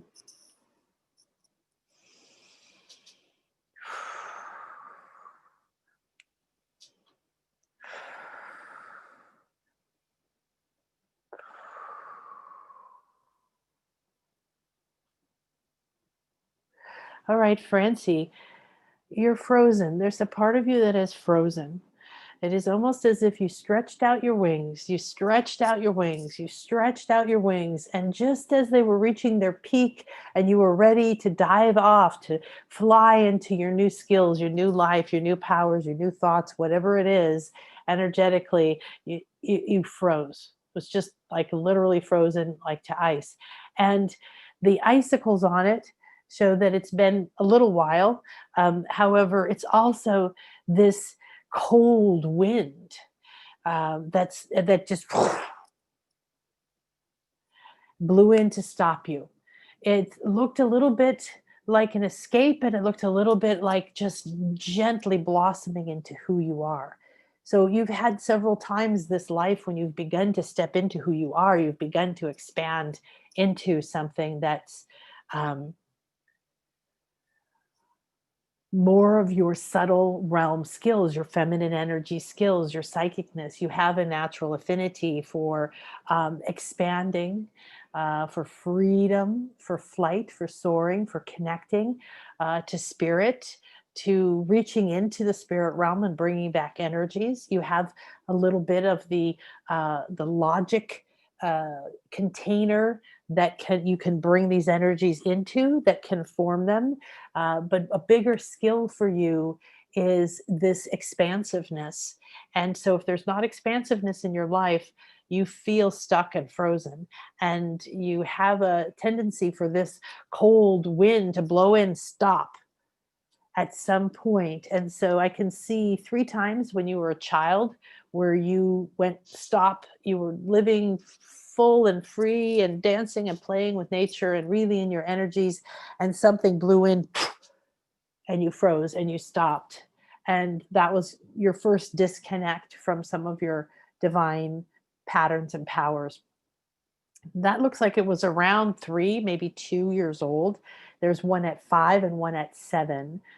7 is a key time when we re-enter our body. More of us enters our body, more of our spirit, because we've built a certain enough practice in our bodies for more of our spirit to enter. So the age 7 into 8 is very magical, very powerful. Unfortunately, like many of us, you were expanding and expanding and expanding, and you froze. Some of this cold wind was some kind of judgment, some kind of criticism, some kind of painful, shaming experience that came in. And it was also very shocking for you. There's some repercussions, potentially physically, that you've had on and off through your life. Some kind of something being frozen or locked or tight or not flexible. This is all coming from there's judgment. They're saying detachment is needed, so attachment. And then there's also showing me 1, 2, 3. Wow, do you have a connection to air? Enormous birds, enormous, like made out of clouds, very etheric birds. One is almost like a parrot, an exotic tropical type parrot. One is more like like Horus, like eagle type of falcon or eagle. The other one is so expansive. I don't know what it is. Could be a swan. Has a very long, curving white neck. It's a swan. Wow, what a beautiful symbol of really, really, really embodying the feminine divine. Um, so there's 3 times in your life so far. Then these connect to what? Oh, this is interesting. So we're seeing the structure of your light body here. Here's your timeline for this life. And there's shut down, shut down, shut down. There was a time when you really went through like doing the things you have to do in the world. And then the opening began to happen. And you really opened, and you opened into this colorful, wise, that's this parrot energy. You opened into this level of your air essence, your wings essence, and you took on your colors. You molted at some point, and then you froze.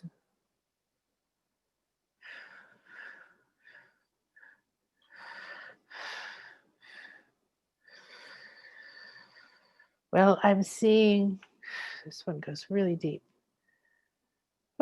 This is another Egyptian thing. So this first time in your life that you expanded and you begin to learn or grow or know or awaken, um, I can't tell exactly if you were fully aware you were having this awakening, but then the freezing was a breakdown.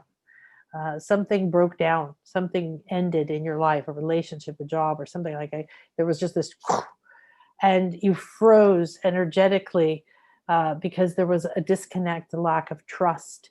And this lack of trust goes down underneath it to one other life that I'm seeing in particular. It's not showing anything other than something that's buried. It's sort of oblong like this energetically. So that's something that you could connect to more to understand that, or maybe you do understand that. Now, the second, which is really your what, fifth freezing, is this eagle and falcon, and that goes very, very deep. And that's where I'm starting to see the Egyptian again.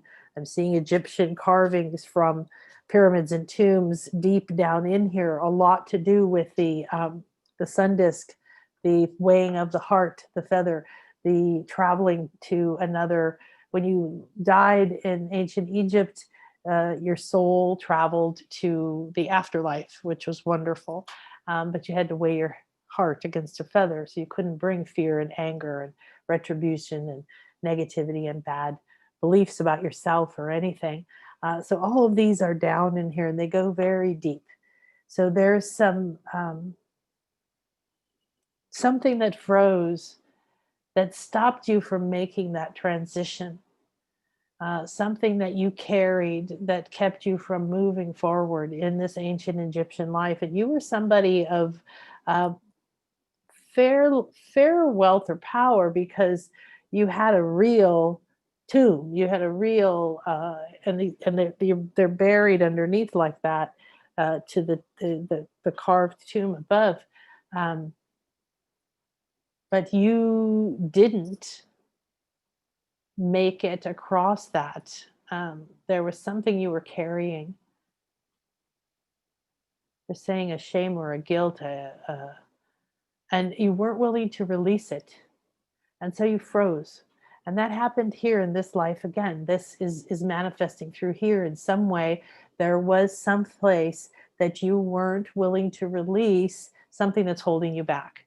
Something that's manifesting, could be a relationship or a self-image or anything in your life. They're showing me this wide, expansive space that's pure water, like glass, right? And pyramids.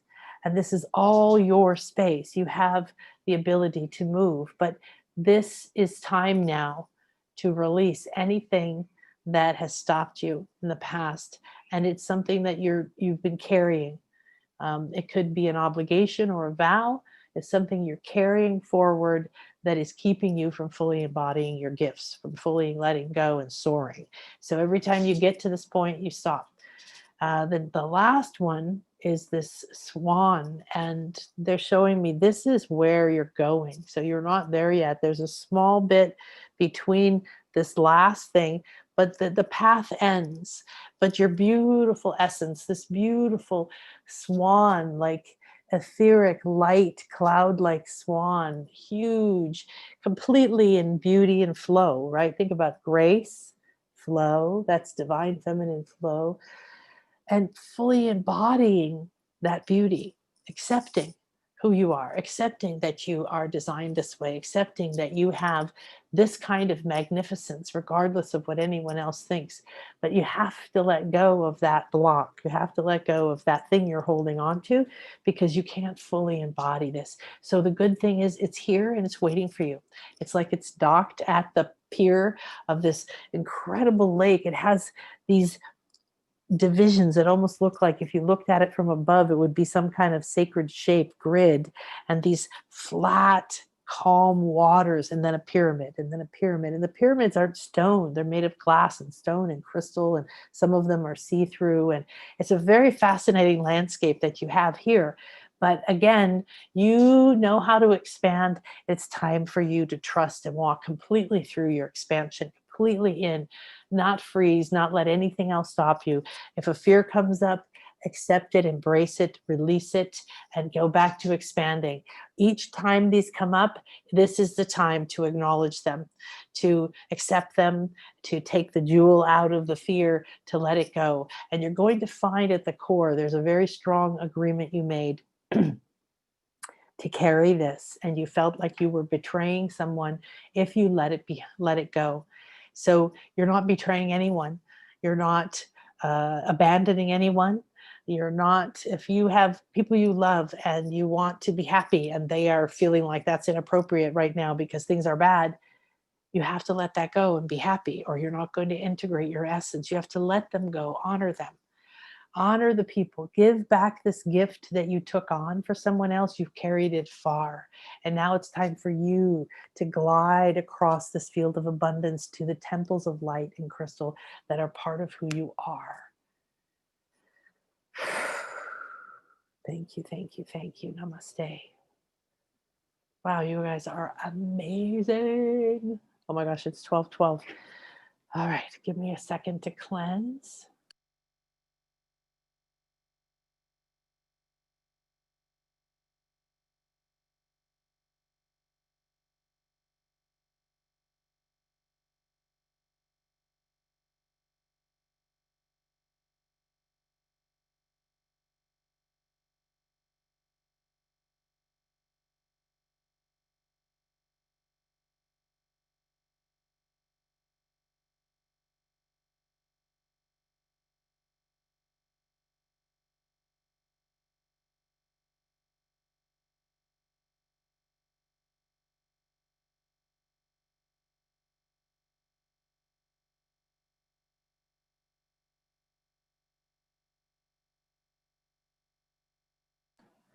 All right, let's see what's next here.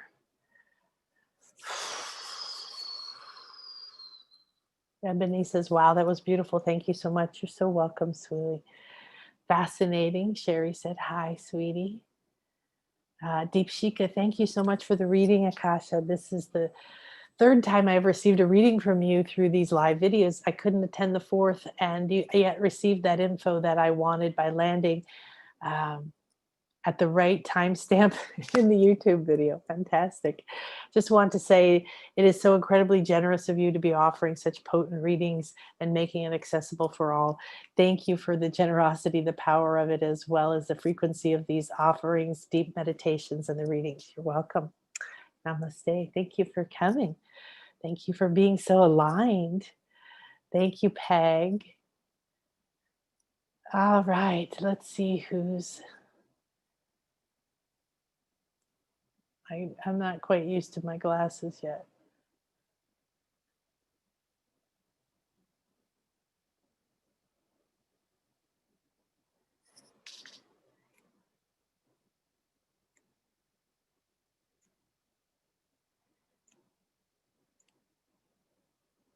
Rancy. Rancy?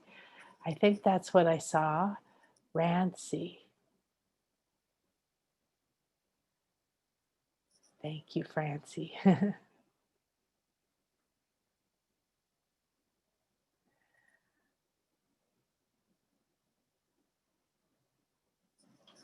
All right, somebody's asking to see the altar more clearly.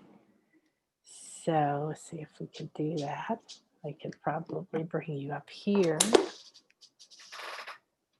And you can tune in.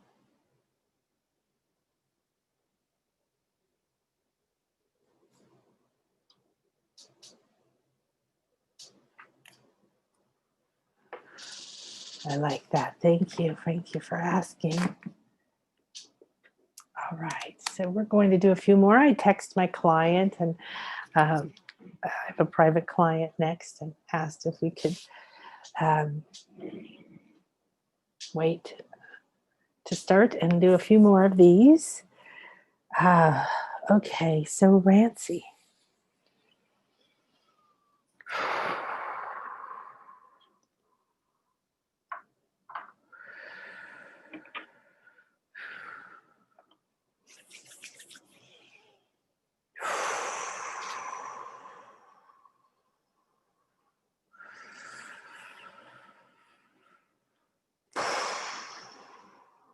So I think someone asked for the URL.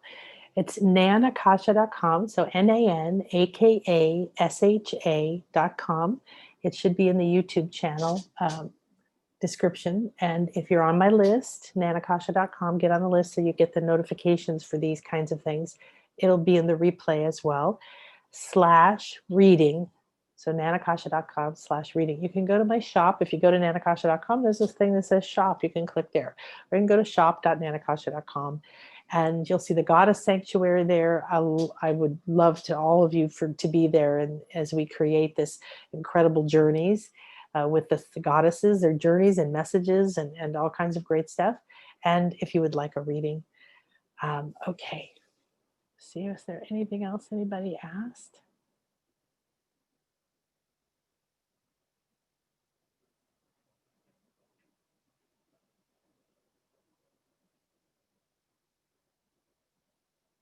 So Stacy said after her reading, life has not changed too much. I see and feel the connection to all of this. Thank you. I know and feel the heart disconnect, and I've been trying to heal this. And she has the crystals. Thank you so much. Felt a lot of energy at the crown, and I will follow up to do that. Blessings. Wonderful. So when you're trying to do something, you know that it's a state of never completing. And so all you have to do is accept, and you let go. Your emotional body forgives, your mental body moves into harmony, you transcend all the drama and the past and the pain, and you move into compassion. Then when you're enveloped in compassion, you can allow your heart, you can accept your heart, you can accept the pain inside of your heart, and then go and hold it or do the nurturing and the healing that it needs.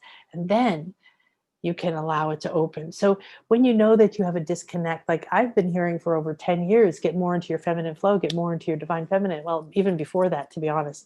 And I thought I was, but not to the degree I am now. So it's a continuing process. And the most important thing about now being in the age of the divine feminine coming back and coming into balance is that we don't try, we don't push, we don't strive and grab and wish and achieve. If you're feeling frustrated, accept it and love it and move through it into the gift within it, right? So any disconnect just needs flow. Bring in the flow. Anything disconnected in your life, bring in the flow. Open your heart, relax. The most important thing you can do is love and accept yourself. You're here as you're designed, you have all the tools, all the knowledge, all the wisdom that you need. All right.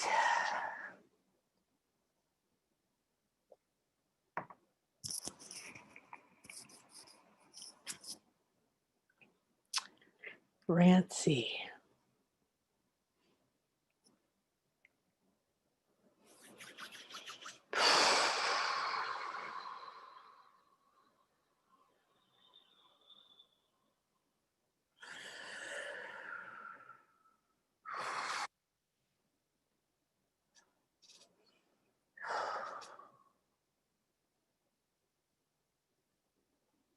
Wow.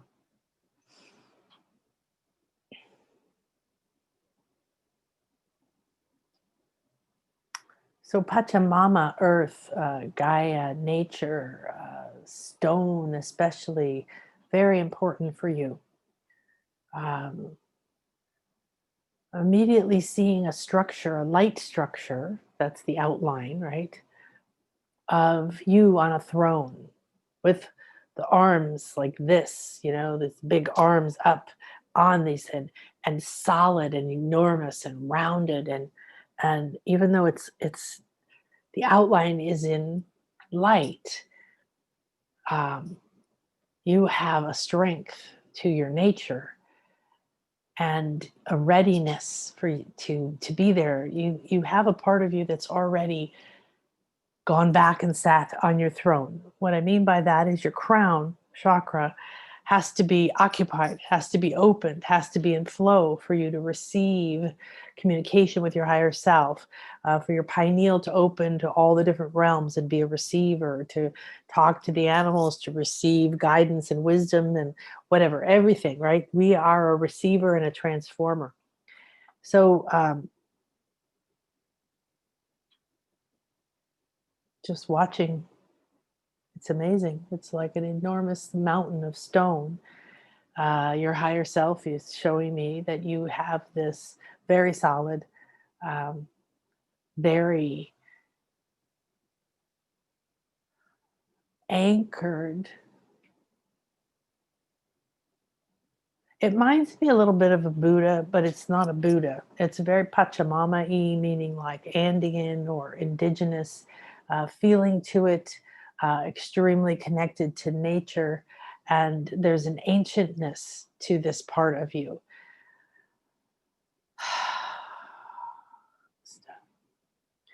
So for you, connecting to your next level on your path with your higher self is melting this old, I'm looking for the right word. Yeah, I know it's not the right word. It's right over here.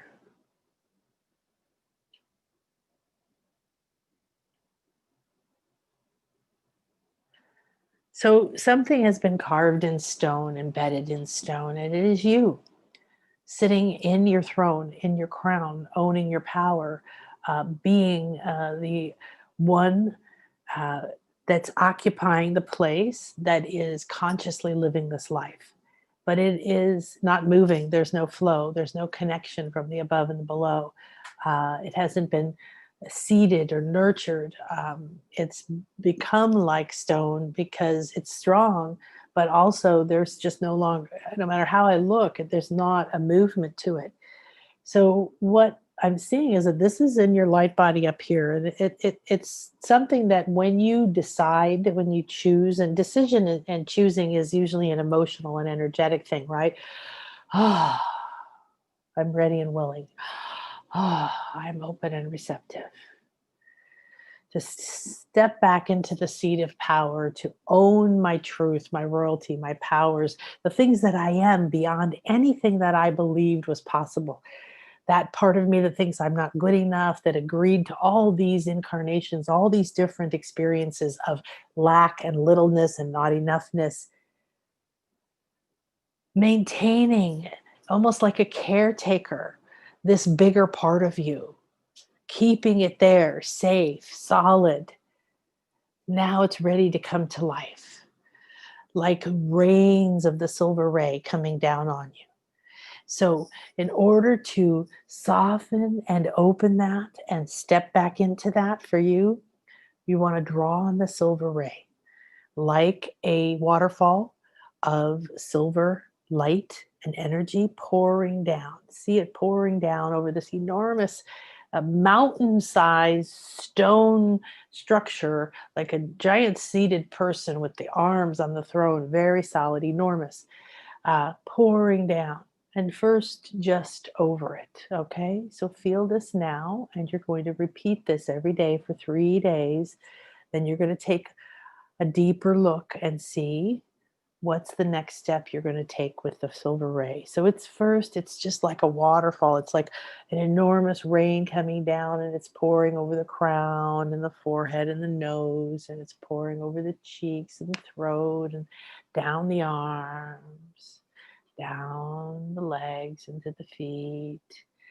And it's just going on the outside, and it's beginning to cleanse the surface, and then it's beginning to wash away the debris, wash away dirt, wash away trees and twigs, anything that's grown here from the stagnation.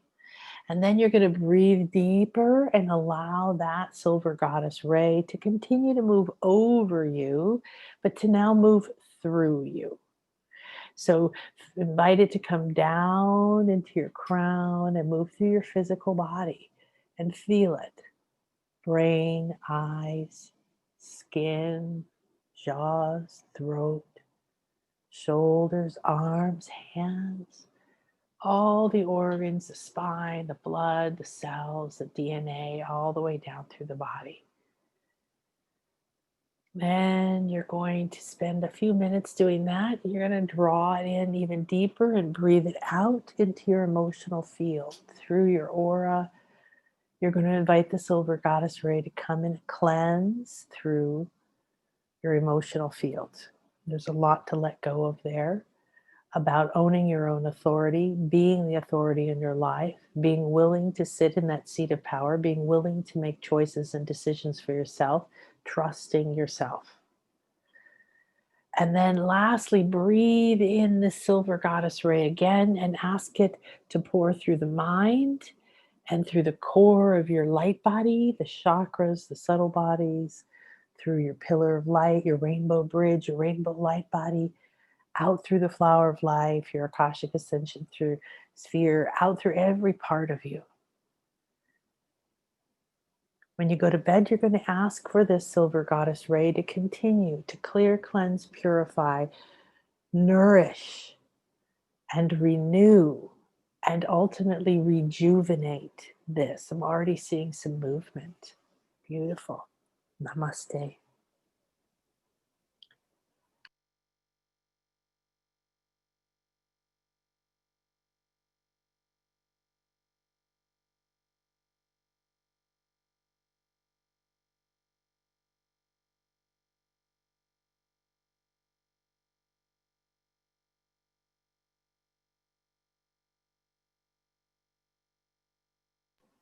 Oh, that was some powerful energy pouring in. It was making my eye water, and then it went through my throat and was clearing some good stuff for me too. Hang on a sec.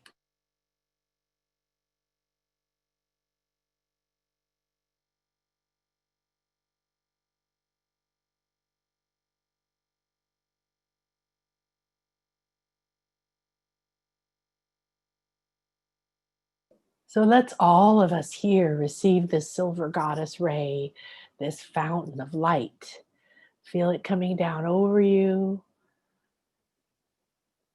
and cleansing, and then beginning to move in through you layer by layer.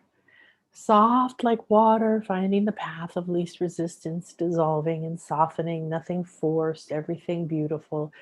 Allow the divine feminine into your life, please. Thank you so much. What a beautiful gift. Thank you, thank you, thank you. Namaste. Oh, how beautiful.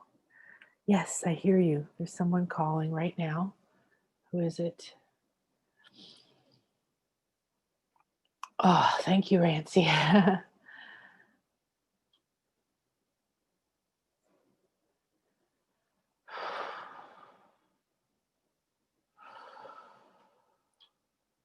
Oh, hello, everybody. So beautiful to see you here. Marcy Val from Martinique. Namaste. Welcome. How beautiful. I've been to Martinique. Oh, talk about exquisite, exotic, tropical, feminine, sensual. Yes. Ah, yummy. All right, my dear. Let's see here.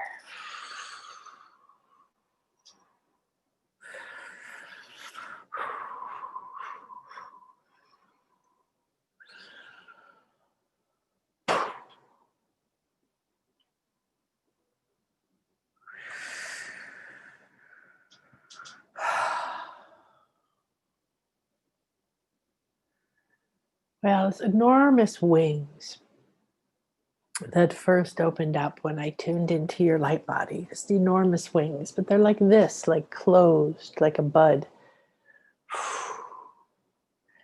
And then horses, powerful horses running free through water, up hills, this sense of freedom and strength.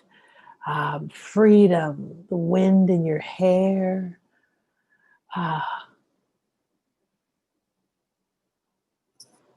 Gentleness and kindness, but that's with this ability to move with speed and power and strength, to channel these energies. You're almost like a volcano. You're channeling these energies. You're very connected to that volcanic rock in Martinique and these volcanic islands and this deep, rich soil and these tall, enormous, living pillars of life force. This life force is important for you, to be connected to it. And they're showing me ahead that you're moving like with speed on this horse, and your wings are out and there's intent, and your hair is flying, and you're moving into this place that's been separated towards these pillars of light, these enormous mountains and volcanoes and everything. And you're moving with great intent. You know where you're going. There's a green gown. It looks oddly kind of Baroque or something, with a lot of green velvet and big sleeves and gatherings with a gold trim, and this uh, headband that has a symbol here and this right over your third eye, and that goes like this around. The hair is flowing back far, long and out, and this intent look. I'm moving like this, looking, moving. Um, wow, so much energy. You guys have so much energy. It's just amazing. The difference from last year to this year, even. Wow. There's movement, there's power, there's strength. So you're moving very quickly towards something. You know what it is. You can't let up your focus. That's the most powerful message for you right now, is stay focused, looking forward in your inner eye. So always look up inside through this inner eye here. I am the light. I am the light. There's no darkness within me. Keep saying that to every barrier that you hit, any place you might hit. If you end up in an astral realm, if you end up in fear, if you feel like there's negative energies attaching to you, I am the light. I am the light. There is no darkness within me. I ask all energies that no longer serve me, that are not a part of me, that have held me back or are trying to prevent me from seeing my true path, to leave my field now. I am the creator of my reality. I am the power in my life. I am the strength, the speed, the wisdom, the knowledge. I have within me everything I need. There's a full embodiment in this. And this is, again, a female embodiment. You may be female, but the female embodiment in your light body is talking about the feminine power, and you are embodying the power of speed. Epona seems to be a very, very powerful presence for you. She's a Celtic, or perhaps Irish, I'm not exactly sure, type of goddess, and is related to horses. And related to that, this green is this very verdant, it's almost Celtic in a way. And you have this deep, this island energy, right? This depth of the oceans and the tropical and the rich soil. And then on top of that, you have this Celtic energy, this Epona energy, this strength. And you are on your path. You can't take your eye off of it. So it's important for you to let go of whatever you're holding on to right now. If there's something, and they said there's 3 things you know in your life that you are allowing you to continue to stop you from looking within, from taking time for yourself, from empowering and accepting your truth, from merging with the feminine and embracing these. You have a power of vision and focus that's almost like a laser beam when you empower it. All of the wisdom you have from this part of you, these energy tendencies that are encoded within you for this strength, for the flight, for the horse energy. I have that horse energy too. I'm a Sagittarius. Is important. You need movement. You need to feel like, even in the room, that the fan and the air is moving, that you can see far, that you're going to travel, that you're moving in other realms or in this realm. But right now, let go of everything else. They're saying 3, wow, right here. 3 to 5 days, 7 days, maybe, if you can, to take time to come into this, to be on the horse, to be in this, to feel the wings, to feel the light, to see that you are looking. It looks like a mountain shape. It looks like you're moving through forests and different things, but it's not the energy you're moving through. It's what you're focused towards. So your goal, your gift, and your most important energy right now is to look straight towards the goal, to be right on center, not distracted. If you get distracted, this is going to be a little bit it painful. You're going to tumble, you're going to fall, you're going to run into things energetically, perhaps physically, mentally, emotionally, financially, relationally.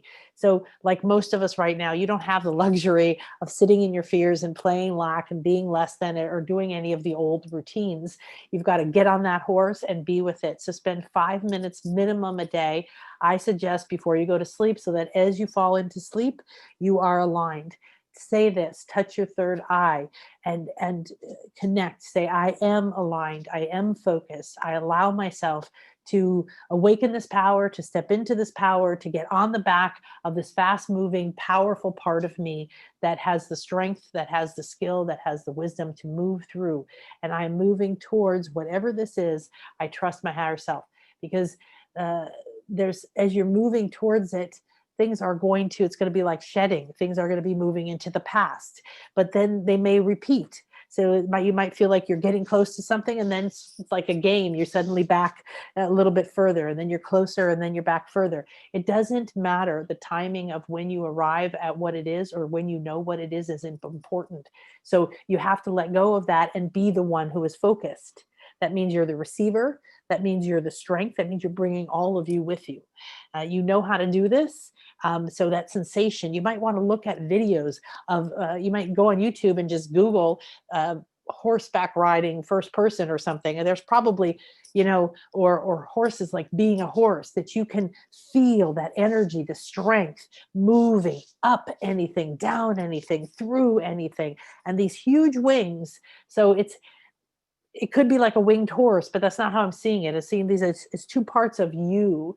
You are riding this part of you that's part of your purpose. It is the strength. It's taking you with great speed and quickness to your destination, to your next step in who you are.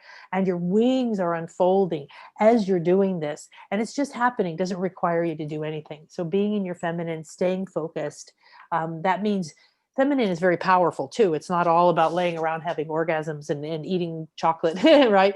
It's about taking that and being willing to go deep inside, accept it all, tear off the things, let our flesh go out and completely come into singular focus. No multitasking, no analyzing. Anytime you find yourself doing that, stop. And for 3 to 5 to 7 days, that is your choice. Be on this ride. I would suggest you journal, you write, and you decide what's in there for you. That strength is very powerful. The image is incredibly vivid. Every one of you has such vivid strength, and you're on a very specific path. It's really important to honor it, which is why that all my work is about you opening and awakening to your own inner communication, inner authority, inner purpose, inner energies. You can start to feel and sense these things yourself. You can realign with them. You can accept them, because you move much more quickly. All the energies right now are here to help you through an accelerated path. All of us, we're on an accelerated evolution. It's a little scary. Things fall apart. It looks a little messy sometimes, but this is what's great. You have already, at some level of your being, taken the power and said, hell with this. I'm not sitting around here waiting. You've gotten on the horse and you're going. So thank you. Be in that strength. It's so beautiful. I love it.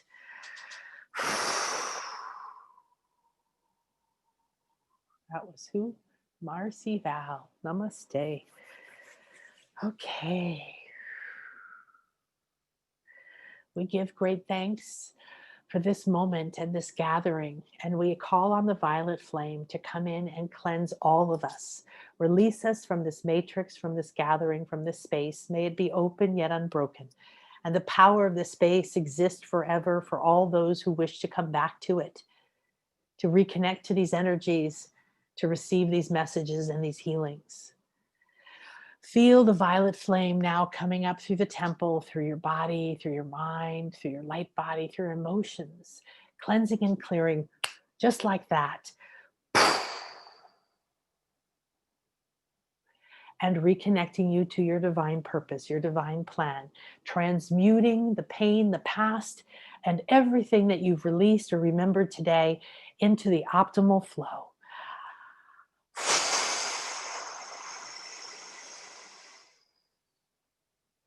Thank you, thank you, thank you. We send out gratitude in waves of rainbow light to the LightBody Council, to the Infinity Healing Chamber, to our own bodies, I am presence and higher selves. To this moment and to all of the planet, we offer through time and space to our ancestors of our bodies and all of our lives, throughout our soul, this opportunity to awaken, to receive, to remember, to focus, to get on path. We embrace the divine feminine and are the beginning of the balance. Thank you, thank you, thank you. As we rise together in this sacred moment, take a moment to look up through your third eye, to declare that I am the creator of my reality. I am that I am, and I take back my powers of feminine and masculine, of both sides of power and light, all. I awaken my 8 original selves, my soul blueprint, and I release the past completely, except for those gems that take their place within my light body and lead me to my full purpose. I'm ready to walk from this moment forward in my soul's path, live the life my soul intended, and be in joy, acceptance, reverence, love, presence. And remember, I am light, I am love, I am flow, I am light body, I am infinite. Saying in your heart, I am that I am. Bring all the energy from this moment into your heart. Breathe it in, anchor it down into your body as we dissolve this space. And let all the energies, thank you to the Goddess Sanctuary. Thank you to all these beautiful divine energies that have been here. We unhook, so make sure that you unhook. Unhook from the matrices we've been in together. Unhook from all that is no longer optimal for you. And anchor yourself into your body, into this moment, into your truth, into your heart, into a clear connection with your higher self. Feel your palm chakras, those extensions of your crown. Rub them together. Anchor the energies you've received. Put them over your eyes. Breathe them in. Allow them to go into your pineal, into your vision, into your brain. Put them over your crown. Anchor everything you've received, revealed, released, and received. And now spread it up your arms like you're spreading oil or frosting, something delicious in your heart, down your belly, into your legs. If you can't reach down to your feet right now, it's fine. Just energetically spread it down your feet into your earth star. Bring the energy up by putting your hands out like this, all the way around you, both of them at the same time, coming to the top, meeting, and bringing that energy down into your heart. How exquisite. Oh my goodness. Thank you so much, everyone. I could literally sit here. I feel like we're in this tent with beautiful cushions and we're just vibing and receiving and tasting delicious things, and you sharing yourself with me is such an honor, and you allowing me to look into your field and to be a part of your awakening and guiding and being a channel for what is optimal for you. Exquisite, every one of you. I see every one of you in this lotus with us, in this oneness with us, in this Bliss Life community. Thank you so much for taking your time to be here and for embodying this space together.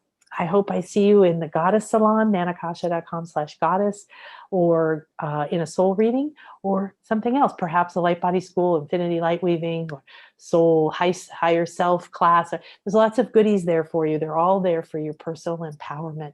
Most of all, do me a favor, bring this energy with you. Feel it coming through your mind, in your thoughts, in your decisions, in your eyes, everything you look. Put this beautiful, loving energy into it. Anything you touch, any place you step your feet, anything that comes from your heart, emanate this divine, loving energy of awakened awareness, divine flow, the silver goddess ray, and whatever else you've received. Be a blessing to yourself and the world.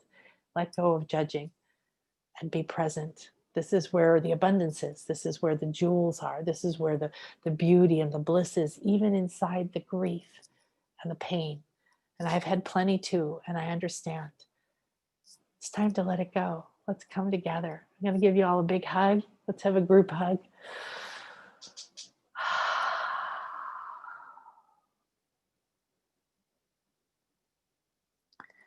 And let's send that out and invite more people to our community and to tune into their own divine path.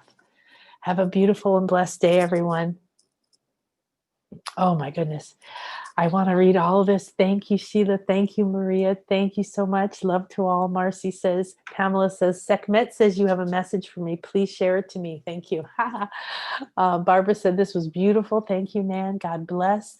Thank you for your time and for sharing your gift. Ebony, oh, thank you, sweetie. Thank you for sharing yourself. Wow. Wow. I wish I could project the vision I see. It's so rich. I couldn't draw it even if I'm an artist, but I'm not that good of an artist. Even if I had a video camera in my head, if I could show you what I see about you, it would be so amazing. Sacritude, thank you. Ingratitude, Maria, thank you. Sandra K, lots of love and blessings to all. I want to share Sandra's blessings to everyone. Fantastic, Lisa said. Thank you. I love to share these energies, to acknowledge you for being here and to send them out to everybody. Thank you. Thank you. Beautiful reading. So powerful for everyone. Thank you for your generosity. Thank you, Cody. So wonderful to see you again. Caroline says, beautiful, Nan, blessings. Thank you all. Love, love, love. Lindsay says these messages were beautiful. Thank you. And Sherry said, wow, is right. Powerful readings. Thank you. Thank you, honey. Thank you so much.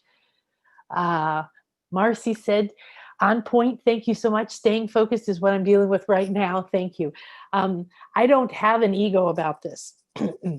I spent much of my life trying to be good enough, trying to hope everybody likes me and that I did a good job. And the beauty of what I do now is that I receive when you say thank you, and that was right and that was on. And I know, because I'm just the transformer. I'm just the channel for the energy. And it's so wonderful to not be attached to any kind of thing in return for it, and yet to share, to enjoy that freedom and acknowledgement that we can both say to each other. If you're awakening your gifts, and I know most of you are, the best advice I can tell you after 35 years of struggle to get mine online is that right now it's easier, it's faster to let go quicker, and to stop worrying what anybody else thinks as quickly as possible, so that you can really be in your flow, because it's amazing. Everything, and when you start to trust what's coming through you, and you get the feedback from your clients or your friends or the world or the universe or your inner self, then just take it and then build on that platform. So after the thousands of sessions I've done and thousands of experiences I've had, I finally learned, stop thinking, get out of the way, be in the flow. It's true, it's happening, whatever is coming is best for you. And that's what's fun about all this. Namaste, Marcy. Thank you, Rancy. PK says, thank you for holding these spaces for us and all. Akasha, you're so welcome. Rancy said, thank you so much. I've been in stillness for the past 10 years. So delighted that your reading of me helped move some good stuff for you. Yes, it did. Boy, there was some in my throat. Mahalo. Nui loa. Oh, Hawaiian for thank you very much. Mahalo nui loa. Mahalo nui loa. Oh, I love that. I love that. I have to remember that. For showing the altar, I immediately connected with all the crystals. Oh, you're so welcome. I actually have a video that I did just at the sunset the other day. I'm going to post up here. So subscribe to the YouTube channel if you haven't, because if I go live or if I post a new video, sometimes we give you lots of notice like today, but I'll do one of the altar. And as the goddess sanctuary unfolds over the next 7 weeks or so, I hope you'll join us. And but as we do, there'll be more added, more changed. And so I'll share that upgrades. But if you connect to it, you're connected to it now. So you're going to get to receive the energies. Francie says, thank you so much, Nan. Your reading resonated deeply with me. I feel on the precipice. Very exciting, very exciting. I know sometimes it can be frustrating where you are, but when you accept where you are, because you're ready to break through, you're feeling pressure, you're ready to break out of that cocoon like a butterfly or something, amazing things happen, right? Oh, that was beautiful. Thank you so much. fascinating, Sherry said. All right, I think we got it. Thank you, everyone. Have a beautiful and blessed day. I hope I see you soon. I hope you join the community. I hope you were blessed by this. I hope you spread that blessing to everybody that you know and you see today. So we will complete by just tuning again in. Please take a look at the sphere of the flower of life, what we call the Akashic Ascension sphere. Feel it around you. Acknowledge your light body that you've activated today. Thank you for sharing with me. Namaste.